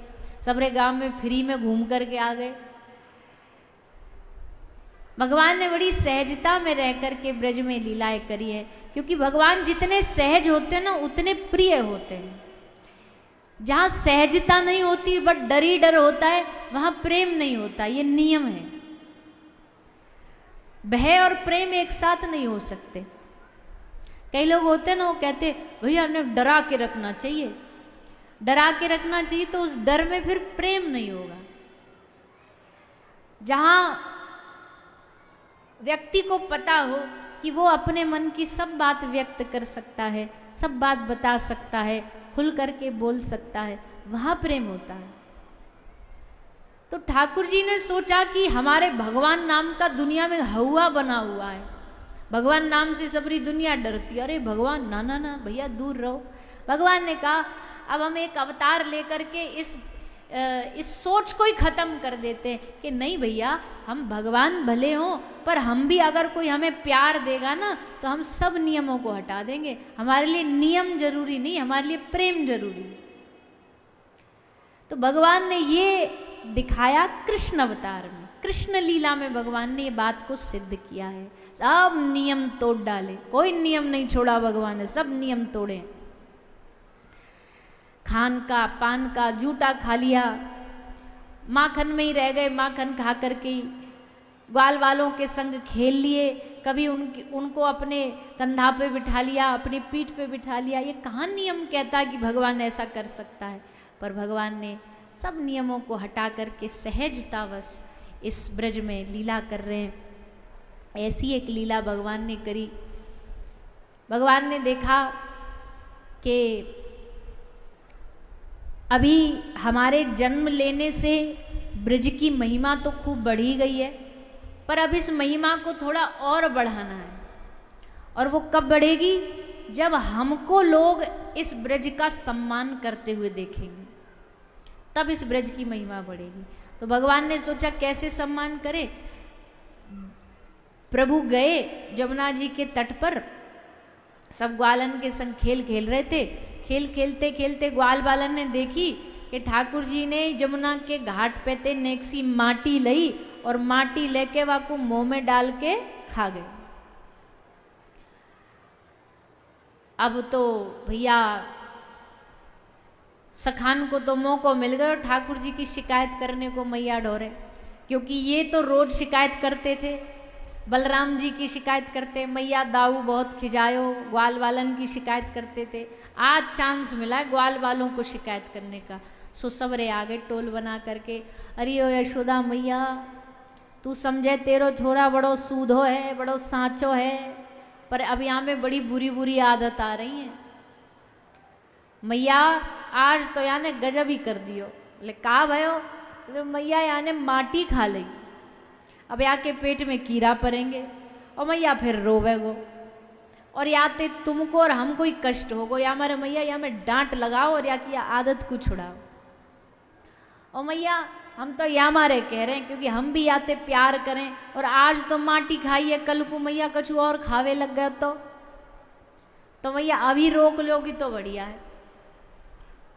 मैया बोली बात तो सही कह रहे हो। मैया ने कही बात तो सही कह रहे हो, पर एक बार ने अपने छोराते तो पूछ लो कि याने खाई भी है कि ना खाई है। चोर से तो पूछा जाए कि तुमने चोरी करी है कि ना करी है। तो यशोदा मैया पूछ रही है लाला को, लाला बता ये सब ग्वाल वाल जो कह रहे हैं सच कह रहे हैं कि झूठ कह रहे हैं? साची है कि झूठ है? तेने माटी खाई कि ना खाई, सच्ची बता। तो ठाकुर जी मोड़े पे ही मुकर गए। मैया ते बोले ना हम बक्षित वानम भ, मैया ये सबरे की सबरे झूठा नंबर 1 है, ये सब झूठ बोल रहे हैं मैया, हमने तो कोई माटी नहीं खाई। अब सबरे ग्वाल वाल मोड़े माऊ देखे बोले बताओ ये सत्यवादी राजा हरिश्चंद्र और हम सबरे झूठा, हमारे सामने बैठ के माटी के डला खा रहे और यहाँ कह रहे हो हमने माटी नहीं खाई। अरे मैया याने हम सच्ची कह रहे, हमने अपनी आँखनते देखी याने माटी खाई। ठाकुर जी मुस्कुरा के बोले मैया तुमको पतो नहीं है, मैंने तो माटी खाई, ये तो भांग के गोला खा के नशा में पड़ो रहे, या मारे याकू आँखनते ही ना दिखाई दे रहे हो कि मैंने माटी खाई के का खायो। अब मैया कौन की बात माने, एक तरफ लाला जो 100-200 मोड़ो बना ले तो ऐसे लगे कि याते बड़ो कोई सांचा धारी ना, और एक तरफ ग्वाल वाल अड़े बैठे हैं कि मैया याने माटी खाई है। तो मैया ने सोची अब तो एक ही निर्णय है सके। मैया बोली लाला तेरी भी बात पतो चल जाएगी, इनकी भी पतो चल जाएगी, तो तू अपनो मोड़ो खोल के मोकू दिखा दे। अब भैया जो पाओगे वो तो मोड़े में नेका तो दिखाई देगो ना, माटी तो चिपक जाएगी तेरे कहीं दतुलिया में, सो मोड़ो खोल के दिखा दे तो मोको पतो लग जाएगी। अब फंस गए ठाकुर जी। अब ठाकुर जी बोले अब तो हम बढ़िया फंसे, अब मोड़ो देख के तो पतो लगनी है कि माटी खाई, पर या उलझन में ते भी हमको निकलना पड़ेगो, नहीं तो मैया हमको झूठो समझ लेगी। अब भगवान ने यहाँ पे नेक अपनी योग माया का उपयोग किया। भगवान ने अब जब अपने पास पावर है तो उसका थोड़ा उपयोग कर लेना चाहिए। ठाकुर जी ने सोची योग माया से कही, और योग माया ने ऐसी लीला करी कि ठाकुर जी ने मुँह खोलो और मुँह खोल के मैया को दर्शन करायो। और जैसे दर्शन करायो तो मैया ने कहा देखो मोड़े में माटी दिखी, कहा देखो।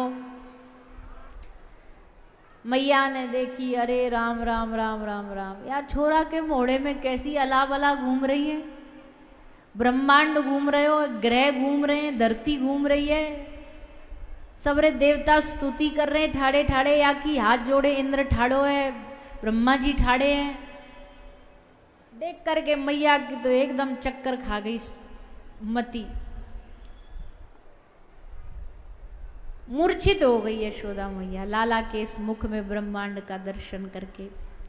और भैया जब होश आया ना तो मूर्छित ब्रह्मांड हो देखने से पहले तो मैया अपना बेटा भाव रख रही थी, पर अब मुख में ब्रह्मांड देख कर के भाव एकदम बदल गया।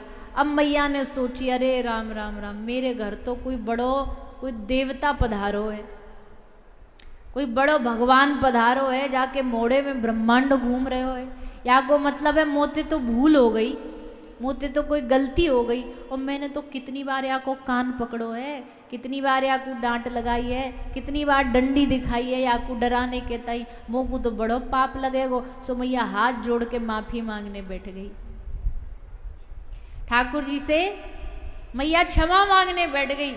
भगवान मान करके अब मैया हाथ जोड़े बैठी है, बोले प्रभु हमको क्षमा कर दो, त्राही माम त्राही माम। भगवान ने सोचा रे हमने किस भाव से दिखाई मैया को, और मैया तो एकदम ही बदल गई। ये भाव मैया के मन में आए ये तो हमने सोची नहीं। क्यों नहीं सोची? भगवान ने कही इतने अवतार लिए हमने, हमको भगवान मानने वालों की कोई कमी है का? इतने लोग हैं हमको भगवान मानने वाले, पर हम तो या ब्रज में या मारे आए कि हमको कोई भगवान ही ना माने। हमको यशोदा मैया अपनो लाला माने, सखी गोपी हमको अपनो प्रियतम माने, सखा हमें अपनो मित्र माने। तो अब तो ये तो गाड़ी जो है वो गलत ट्रैक पे उतर गई, ऐसा तो ना चाहते हम। अब बदलो, ये वापस करो, यशोदा मैया के भाव को वापस लाओ। कैसे भाव वापस आएगो? जब तक ये बुद्धि में रहेगी कि हमने मुख में ब्रह्मांड देखो, तब तक मैया भाव ना बदलेगी। तो ये आके पहले सबसे पहले यही भुलाओ दिमाग से कि कहाँ देखो मोड़े में। तो योग माया से कही देवी सब बुलवा दो मैया के बुद्धि से, तो सब बुला दिया। अब मैया को जब हो जाया तो मैया क्या कह रही है कि मुख में क्या दिखा, बोले लगे लाला के मुंह में कछु अला बला भूत प्रेत घुस गए। मेरे छोरा के मोड़े में कछु भूत प्रेत घुस गए, कछु करवानो पड़ेगो, कछु झाड़ो लगवानो पड़ेगो। सो मैया ले गई लाला को गौ माता को झाड़ो लगाने के लिए, क्योंकि पहले के जमाने में तो गाय ही झाड़ा होती थी, गाय ही सब समस्याओं का समाधान होती थी। तो गाय की पूंछ का झाड़ा लगवा लाई और सब सखीन ने बैठ करके कान में ठाकुर जी के विष्णु सहस्त्र नाम का पाठ कर दिया। बोले लाला पे सवरी अला बला उतर जाएं। सुखदेव जी महाराज कहते परीक्षित को, हे राजन, ऐसा भगवान ने अद्भुत लीला करके मैया को अपने रूप का दर्शन भी करा दिया और छुपा भी लिया। अपने आप को प्रदर्शित नहीं होने दिया कि हम कौन हैं, क्योंकि ज्यादा प्रदर्शित हो जाते तो न थोड़ा रस कम हो जाता, और वो भगवान होने नहीं दे रहे थे। इसलिए भगवान ने सब भुला करके पहले जैसा ही लीला शुरू कर दी। फिर कथा आती है उखल बंधन। यशोदा मैया ने लाला को उखल से बांधा। उखल से बांध करके लाला ने सारे घर में, पहले तो खूब भागम भाग हुई दोनों मैया की और लाला की। अंत में जाकर के मैया ने रस्सी से उखल से लाला को बांध दिया। उधर आंगन में दो वृक्ष खड़े थे, यमलार्जुन। भगवान ने उन दोनों का उद्धार करके उन दोनों पर कृपा करी। इस प्रकार उखल बंधन की लीला श्री सुखदेव जी ने श्रवण कराई। सब लीला सुनाते सुनाते भगवान की माखन चोरी लीला सुनाते हैं कि ये जो ब्रज के ठाकुर हैं, अब इनने सोची छोटी मोटी लीला तो बहुत कर ली, अब कछु ऐसी करो जो और अवतार में हम कर ही ना सके। तो भगवान ने फिर माखन चोरी लीला शुरू करी। यशोदा मैया ते कहती, ठाकुर जी कहते मैया मोकू माखन खानो। मैया कहती लाला तेरे घर में जितनो तो माखन चाहिए उतनो दे दूंगी। पर भगवान कह रहे हैं, ठाकुर जी कह रहे हैं मैया मोकू अपने घर को माखन पसंद ना आवे, मो तो गोपिन के घर को माखन खाने में आनंद आवे। अब मैया कह रही तो फिर मैं गोपिन से कह दूं तेरे ताई थोड़ो सो माखन निकाल के रख दिया करे। ठाकुर जी कह रहे ना वहां में भी आनंद ना आवे, मोकू तो मैया चुरा के जो आनंद आवे ना खाने में वो ऐसे ना आवे। अब तो महाराज ठाकुर जी ने ब्रज में ऐसी चोरी की प्रथा चालू करी। अच्छा सुनो, ये चोरी ठाकुर जी कर सकते हैं, कोई और नहीं कर सकता। कहीं कोई आ जाए बोले भगवान ने भी तो चोरी करी थी, हम भी करेंगे। भगवान ने चोरी करी थी तो उनकी ली जाती हैं। तुम चोरी करोगे और पुलिस वालों ने तुमको पकड़ लिया तो फिर डंडे से आरती उतारेंगे। रोज कहते भी तो हैं यहाँ पे, भैया ध्यान रखो, आभूषणों का ध्यान रखो, सोने के सामान का ध्यान रखो। और गलती से कोई कांड किया और पकड़े गए, और भैया कई तो ऐसे चोर होते हैं बड़े हिम्मत वाले। अभी हमारे अक्षय तृतीया पे अस्पताल में गौ सेवा धाम हॉस्पिटल में हमें बताया एक उत्सव था। इतनी प्रोटोकॉल थी क्योंकि माननीय मुख्यमंत्री महोदय आ रहे थे, ये समझ लो पूरा प्रशासन वहीं खड़ा था। और कितने कितने सैकड़ों की संख्या में पुलिस वाले खड़े थे, एसपी, डीएसपी सबरे वहीं विराजमान थे।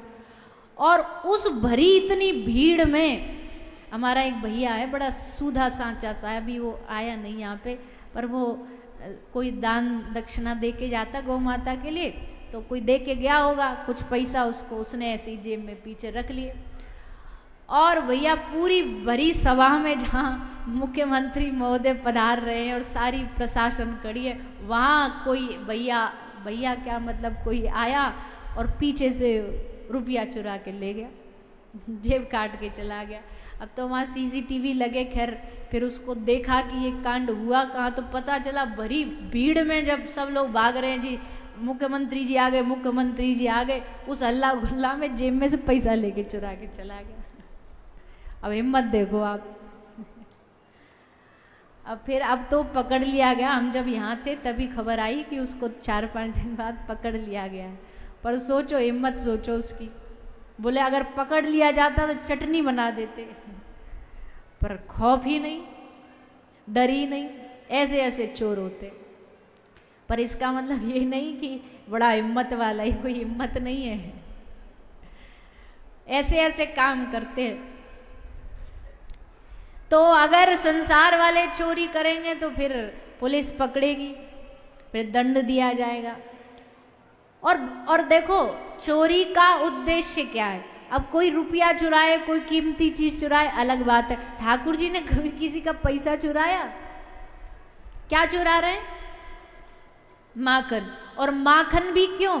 माखन उनके खुद के घर में कोई ना तो माखन की कमी थी, उल्टा घड़ा भर भर के यशोदा मैया उसको मथुरा भेज देती थी।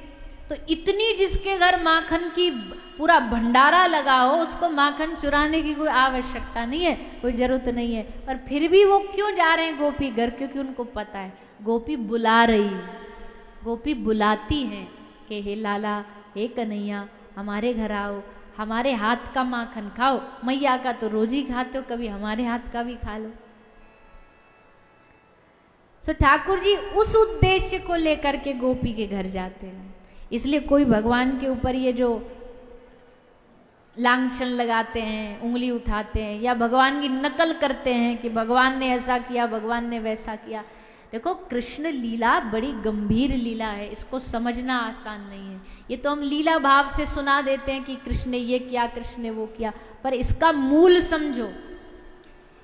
इसका मूल केवल चोरी नहीं है, केवल हल्ला गुल्ला नहीं है।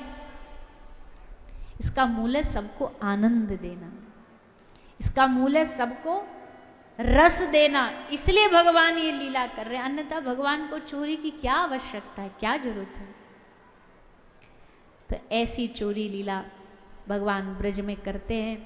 लीला तो बहुत प्यारी है। कभी पकड़ने का गोपी प्रयास करती हैं, पर ये तो चोर जार शिखामणि, कब चकमा दे के भाग आते हैं, गोपी को पता ही नहीं लगता। कभी कभी तो गोपी घूंघट में रहती है। घूंघट की ये जो प्रथा है कहीं कहीं बाकी है, जैसे आप लोग घूंघट करते हो, यहाँ मैया है, हमारे ब्रज में भी चलता अभी भी घूंघट प्रथा, माताएं घूंघट कर। इसके फायदे भी बहुत है। कोई भाई सो जाए तो तुरंत दिख जाता सो गया, मैया घूंघट करके कथा में आराम से। हाँ, पर इसका मतलब ये नहीं फायदा उठाओ इसका। हमने तो अपने घरों में देखा, अपने गांव में देखा है, जब किसी की मृत्यु हो जाती है ना, तो उसमें जाते हैं वो गांव की इकट्ठी महिला होकर के जाती है, टम्पू करके जाएंगी, ट्रैक्टर में बैठ के जाएंगी, और फिर जब जाएंगी पूरी रास्ता तो मौज लेती हुई, हंसती हुई जाएंगी। आ बहन चुगली करे, इसकी उसकी सब एकदम सब जोक चुटकुला चलते जाएंगे। और जैसे ही वो मृत्यु का जो घर होता है उस घर में पहुंचने वाली होती है, सोई घूंघट कर लिया, घूंघट करके फिर चीख चीख करके रोएंगी। आंख में चाहे एक आंसू नहीं हो, पर गला ऐसा दिखा देंगी कि दुनिया में सबसे ज्यादा इनके जाने का दुख इन्हीं को है। अब पता भी नहीं चलता घूंघट में, ऐसे घूंघट उठा के ना रोए तो आदमी कह भी दे देख कर नाटक कर रहा है, आंख में एक आंसू नहीं, चीख रहा। अब घूंघट में क्या पता आंसू है कि नहीं है, तो घूंघट से बड़े बचाव हो जाते हैं। तो कभी ठाकुर जी क्या करते, कोई गोपी घूंघट करके कन्हैया को हाथ पकड़ के ले जा रही है, बातें कहते, सखी मेरो हाथ दुख रहे हो, या हाथ को छोड़ के दूसरा पकड़ ले।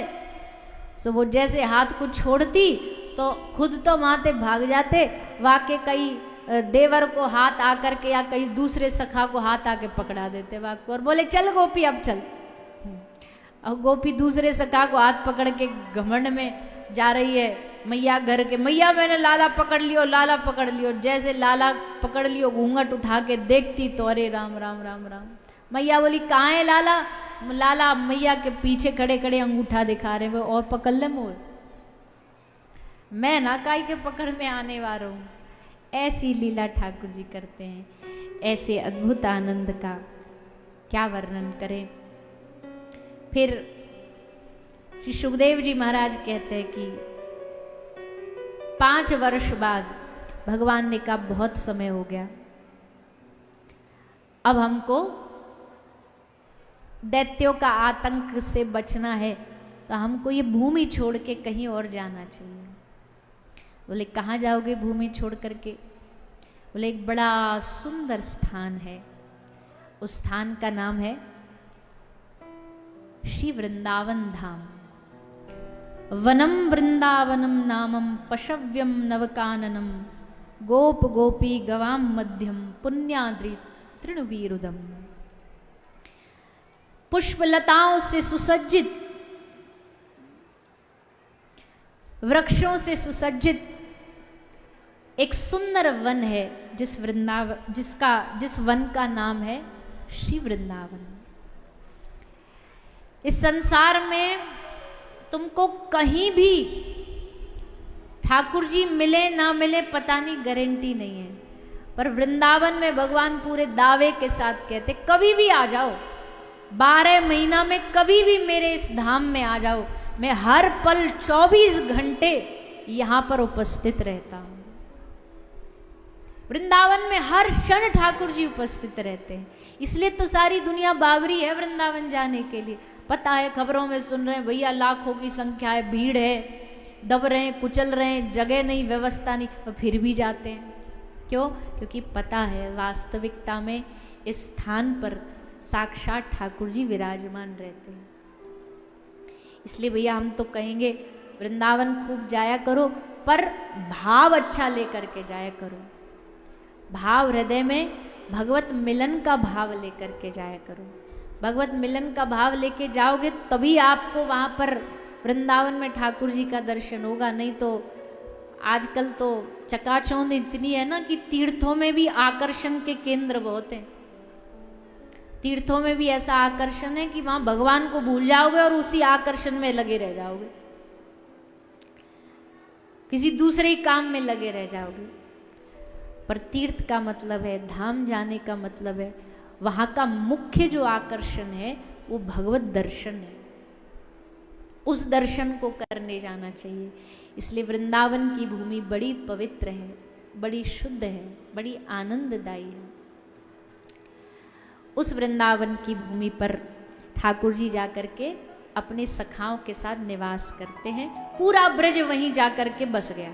पूरा वृंदावन में जाकर के सब लोग एक नया गांव बसाया, नंदग्राम, नंद बाबा ने, और वहां जाकर के निवास करने लगे। अब भगवान 5 वर्ष के हो गए। भगवान घर में बैठे बैठे बोर हो रहे हैं।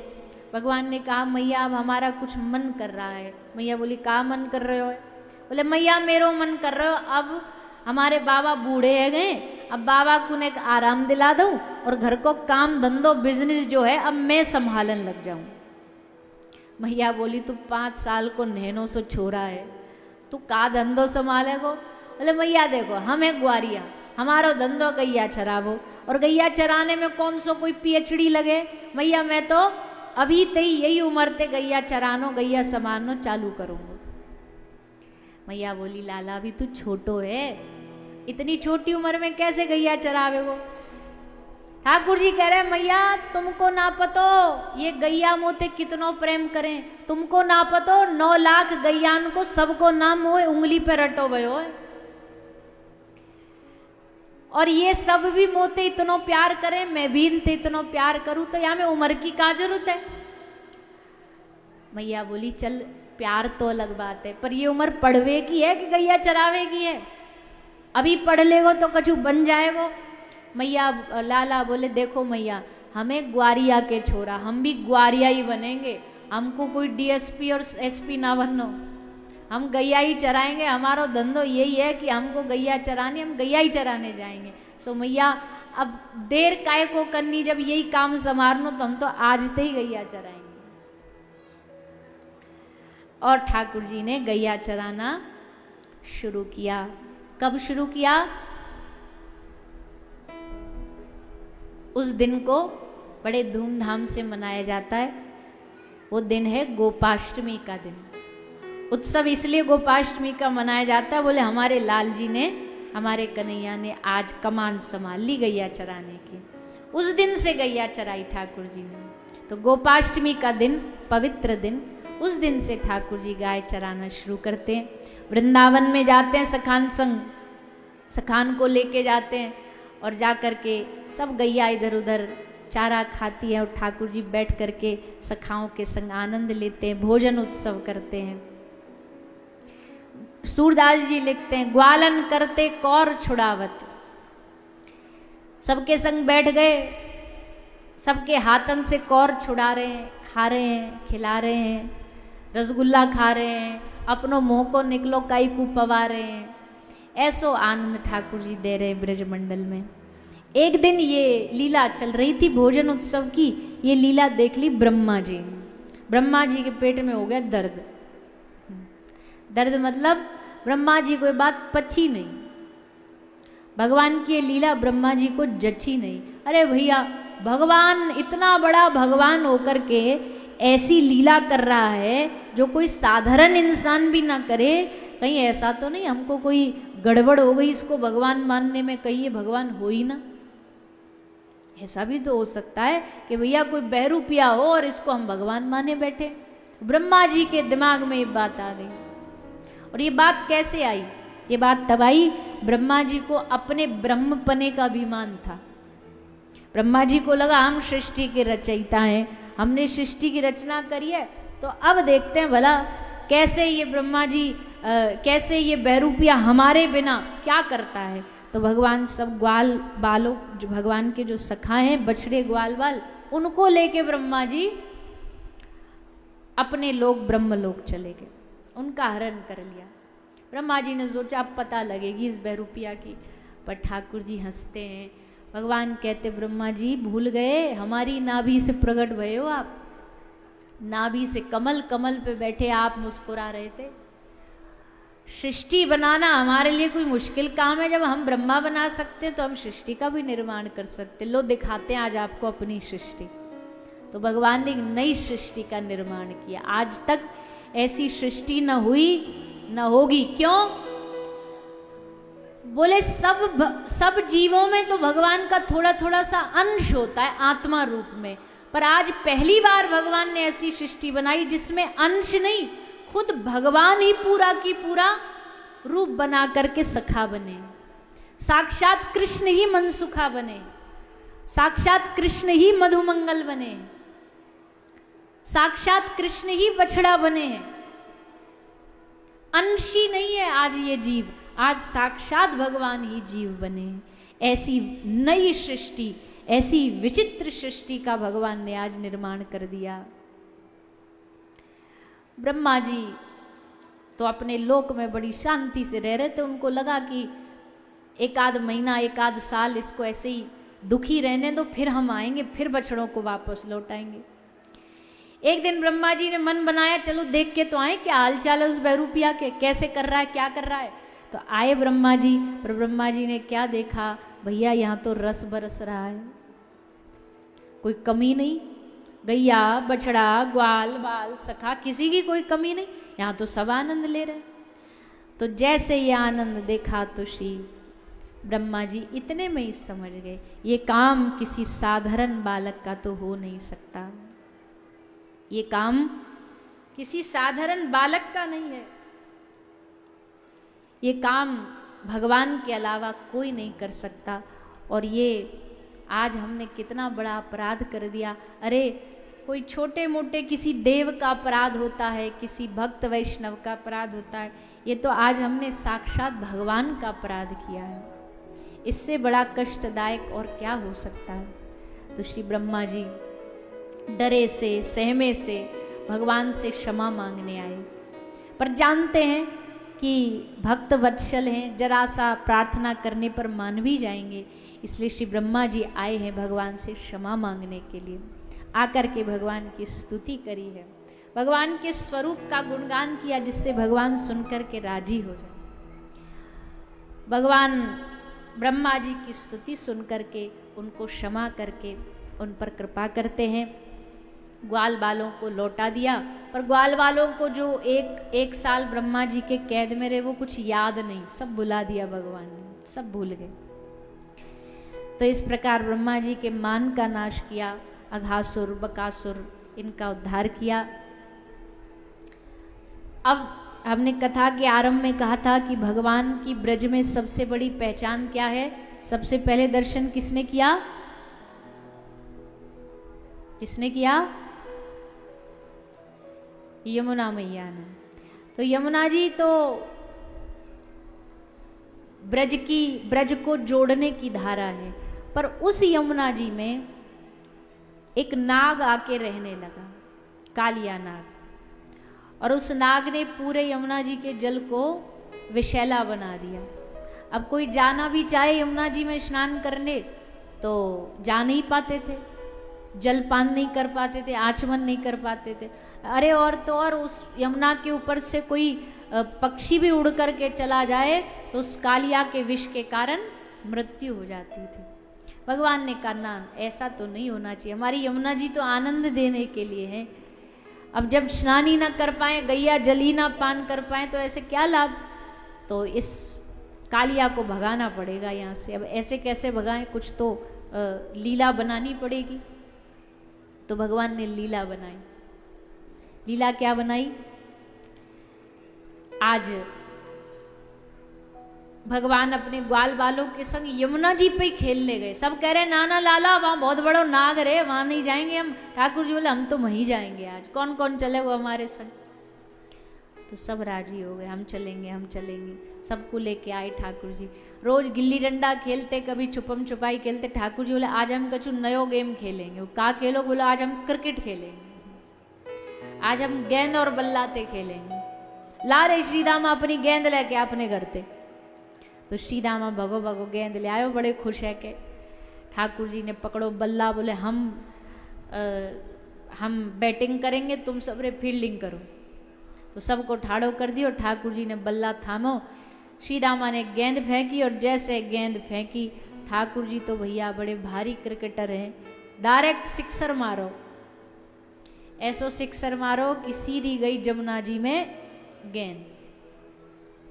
अब जमुना जी में गेंद गिरी तो महाराज जा की गेंद ही श्रीदामा की, सो तो एकदम बावरो है गयो। बोले लाला तेने मेरी गेंद फेंक दई, तेने मेरी गेंद गिरा दई, मोकू मेरी गेंद लौटा के दे।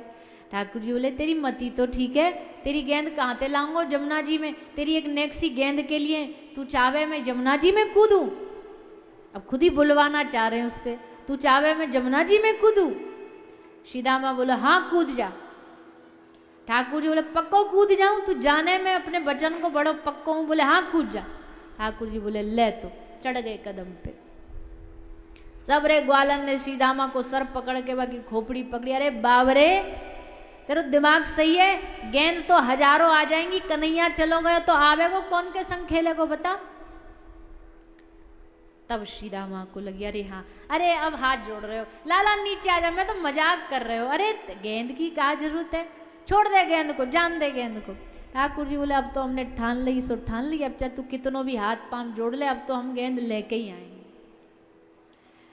और ठाकुर जी कूदे जमुना जल में और जाकर के वह कालिया को ललकारा। कालिया को ललकारा, कालिया ने आकर के युद्ध किया है और युद्ध हुआ। युद्ध के उपरांत ठाकुर जी कालिया के फणों पर नृत्य करते हुए जमुना जी से बाहर आए हैं और कालिया को जमुना जी से दूर भेजा। इस प्रकार कालिया नाग का उद्धार करते हुए भगवान ने यमुना जी को शुद्ध कर दिया और अब सबको कहा भैया सबरे चलो जमुना जी में स्नान करने। तो सबको लेकर के आ गए, जमुना जी में स्नान करायो। स्नान करके जब लौट रहे तो रात हो गई ज़्यादा। रात को बोले आज रात्रि को यहीं रुक जाओ, जंगल में, वन में रुक गए। और जैसे वन में रुके तो महाराज रात को जंगल में लग गई आग, पूरी दावानल अग्नि फैल गई जंगल में। सबरे घबराए, चीखे, चिल्लाए, रोए। तभी ठाकुर जी ने, क्योंकि भगवान के ही अंश से तो अग्नि प्रकट हुई है, भगवान ने अपना मुख खोला और सारी दावानल अग्नि का पान कर लिया। यानी कि ब्रज में जब भी कोई आपत्ति आई, जब भी कोई विपत्ति आई तो ढाल बन करके हमेशा श्री कृष्ण खड़े मिले। आगे भी कथा आप सुनोगे गिरिराज जी की। जैसे बारिश आई, भगवान ने कहा चिंता ना करो, गिरिराज जी हैं, हम संभाल लेंगे। और 7 दिन तक गिरिराज जी धारण करे। जब भी आपत्ति विपत्ति आई भगवान, और केवल ब्रजवासियों को नहीं, जो समर्पित होगा, भगवान कहते हैं योग क्षेमम वहाम्य हम, जो हमको समर्पित होगा हम उसकी ढाल बनेंगे, हम उसका सहारा बनेंगे, कभी उसे गिरने नहीं देंगे, टूटने नहीं देंगे, हारने नहीं देंगे। तो ऐसे भक्त वत्सल भगवान ब्रज में आनंद देते हैं। आगे श्री गिरिराज भगवान का पूजन और उनकी दिव्य कथा श्री सुखदेव जी सुनाते हैं। आप हम सब उसमें प्रवेश करेंगे, उत्सव मनाएंगे, ठाकुर जी के आगमन का आनंद लेंगे। उससे पूर्व आइए 2 मिनट सूचना और स्वागत सत्कार, उसके बाद हम सब श्री गिरिराज भगवान की उस दिव्य कथा में प्रवेश करेंगे। श्री राधे। आइए हम सब भगवान के द्वारा कराया गया भगवान श्री गिरिराज महाराज का पूजन। पहली बात तो ये समझ लीजिए, श्री गिरिराज जी कलिकाल के कलयुग के प्रत्यक्ष देव हैं, साक्षात भगवान का ही अवतार है। नारायण रूप में ही श्री गिरिराज भगवान ब्रज में विराजमान है। कथा भी बहुत पुराणों में वर्णन आता है कि किस प्रकार श्री गिरिराज भगवान इस ब्रजमंडल में आए, और वो जानते थे कि इस ब्रज में आगे द्वापर में भगवान का अवतार होगा, इसलिए यहीं वास किया ताकि ठाकुर जी का स्पर्श रोज मिले। क्योंकि रोज गैया चराने ठाकुर जी गिरिराज जी की तलहटी में जाते, गिरिराज जी की सेवा करते। गिरिराज जी की सेवा की जो परंपरा है वो श्री कृष्ण ने ही आरंभ करी। उससे पहले पूरा ब्रज पूजा करता है इंद्र की, पूरा ब्रज इंद्र की पूजा करता है। वर्ष में एक दिन आता है, सब लोग अपने घरों में इंद्र की पूजा की तैयारी करते हैं, व्यंजन बनाते हैं, मिलकर के इंद्र की सेवा करते हैं। आज ठाकुर जी ने नंद बाबा से एक बात पूछी, बाबा एक बात बताओ, इंद्र की पूजा क्यों करते हो? देखो हम कोई भी कार्य करते हैं ना, पूजा करें, पाठ करें, सबका कुछ ना कुछ उद्देश्य होता है। वो उद्देश्य जान के करना चाहिए, ऐसी अंधभक्ति में नहीं करना चाहिए कि किसी ने कह दिया, किसी ने बता दिया, किसी ने बोल दिया और मान लिया। नहीं, उसका पहले उद्देश्य जानो, क्यों हो रहा है, क्यों किया जा रहा है। तो पूछा बाबा इंद्र की पूजा क्यों करते? बाबा बोले बेटा इंद्र की पूजा वैसे तो इसलिए करी जाती है क्योंकि इंद्र हमारा अन्नदाता है, अन्नदाता की पूजा कर हम इंद्र के रूप में करते हैं। भगवान ने मुस्कुरा के बाबा को कही, बाबा आप मानते हो ये बात, ठीक बात है, पर हम एक बात बताएं आपको, बात इंद्र की नहीं है, पर इस संसार में कोई भी किसी का दाता नहीं है, सब अपने कर्मों का फल प्राप्त करते हैं। इस दुनिया में कर्म से सबको सब कुछ प्राप्त होता है, हानि लाभ, जन्म मरण, सुख दुख, सब कुछ जो प्राप्त हो रहा है कर्मों के कारण प्राप्त हो रहा है।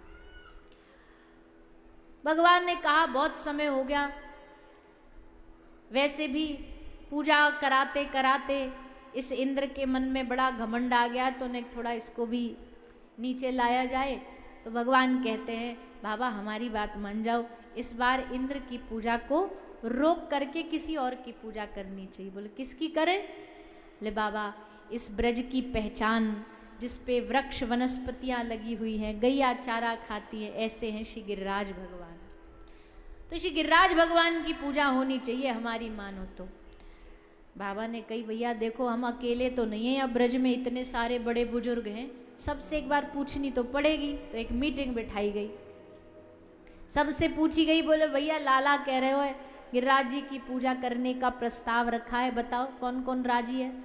सब बोले अरे लाला राजी तो हम राजी। कृष्ण की बात पर उंगली उठाने वाले हम कौन होते? कृष्ण की एक बात पर पूरा ब्रज राजी हो गया। भगवान बड़े प्रसन्न भये और भगवान सब ब्रजवासियों के संग मिलके गिरिराज जी की पूजा करने लग गए। आप हम सब भी गिरिराज जी की पूजा करें, भाव से सब गाएं, मानसिक पूजा करें, गिरिराज जी की मानसिक परिक्रमा करें, गिरिराज जी की कृपा प्राप्त करते भय सब आनंद लेते हुए दर्शन करेंगे श्री गिरिराज भगवान के और संग में सब लोग गाएंगे।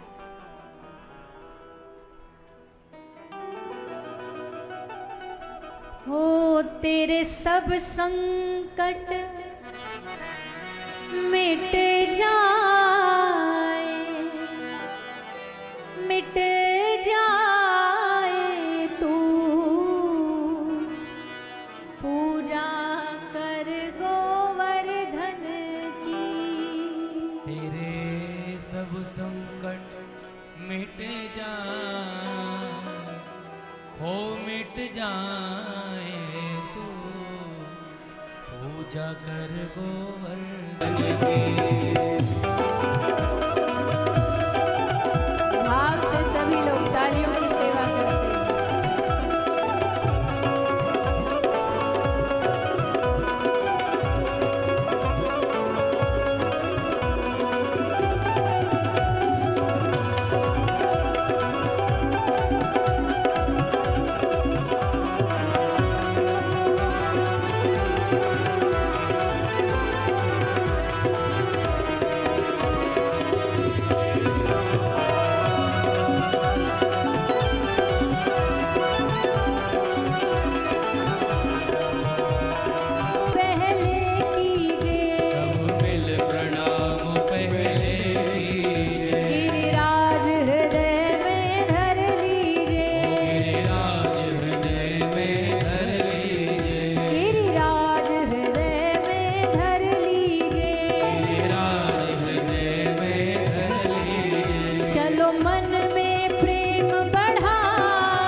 सब मैयाओं से प्रार्थना, मैया सब रुक जाओ, रोक दो सबको। आरती के बाद आप सब आना, तब प्रणाम करना। अभी सबसे प्रार्थना है, कोई स्टेज पर ना आए, कोई ऊपर ना आए, सब नीचे से ही प्रणाम करे। आइए, श्री गिरिराज भगवान के उत्सव को आज हम सब ने मनाया। विशेष लीला कल श्रवण करेंगे, ठाकुर जी के विवाह का भी आनंद लेंगे, सब उत्सव का आनंद लेंगे। आइए आगे विश्राम की ओर बढ़ते हुए। ओम ज्वालामालिन्यै नमः रत्नेश्वर्यै नमः सर्वोपचारार्थकं रक्षत पुष्पाणि समर्पयामि। ओम चंद्रमा मनसो जातचक्षुः सूर्यो अजायत श्रोत्राद्वायुश्च प्राणश्च मुखाम् दग्निराजायत।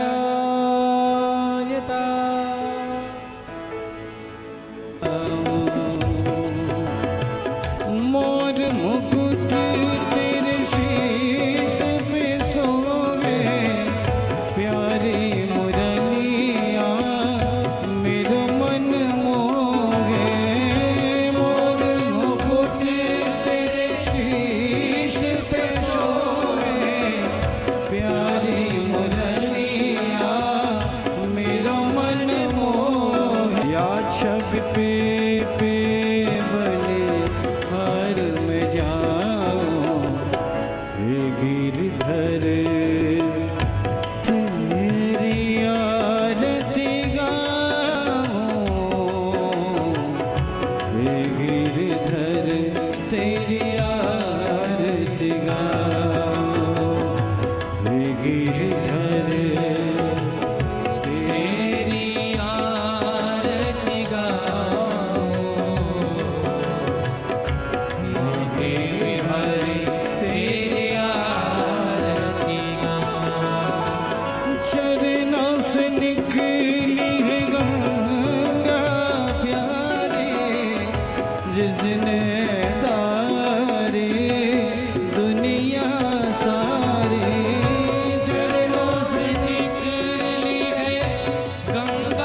गिरधर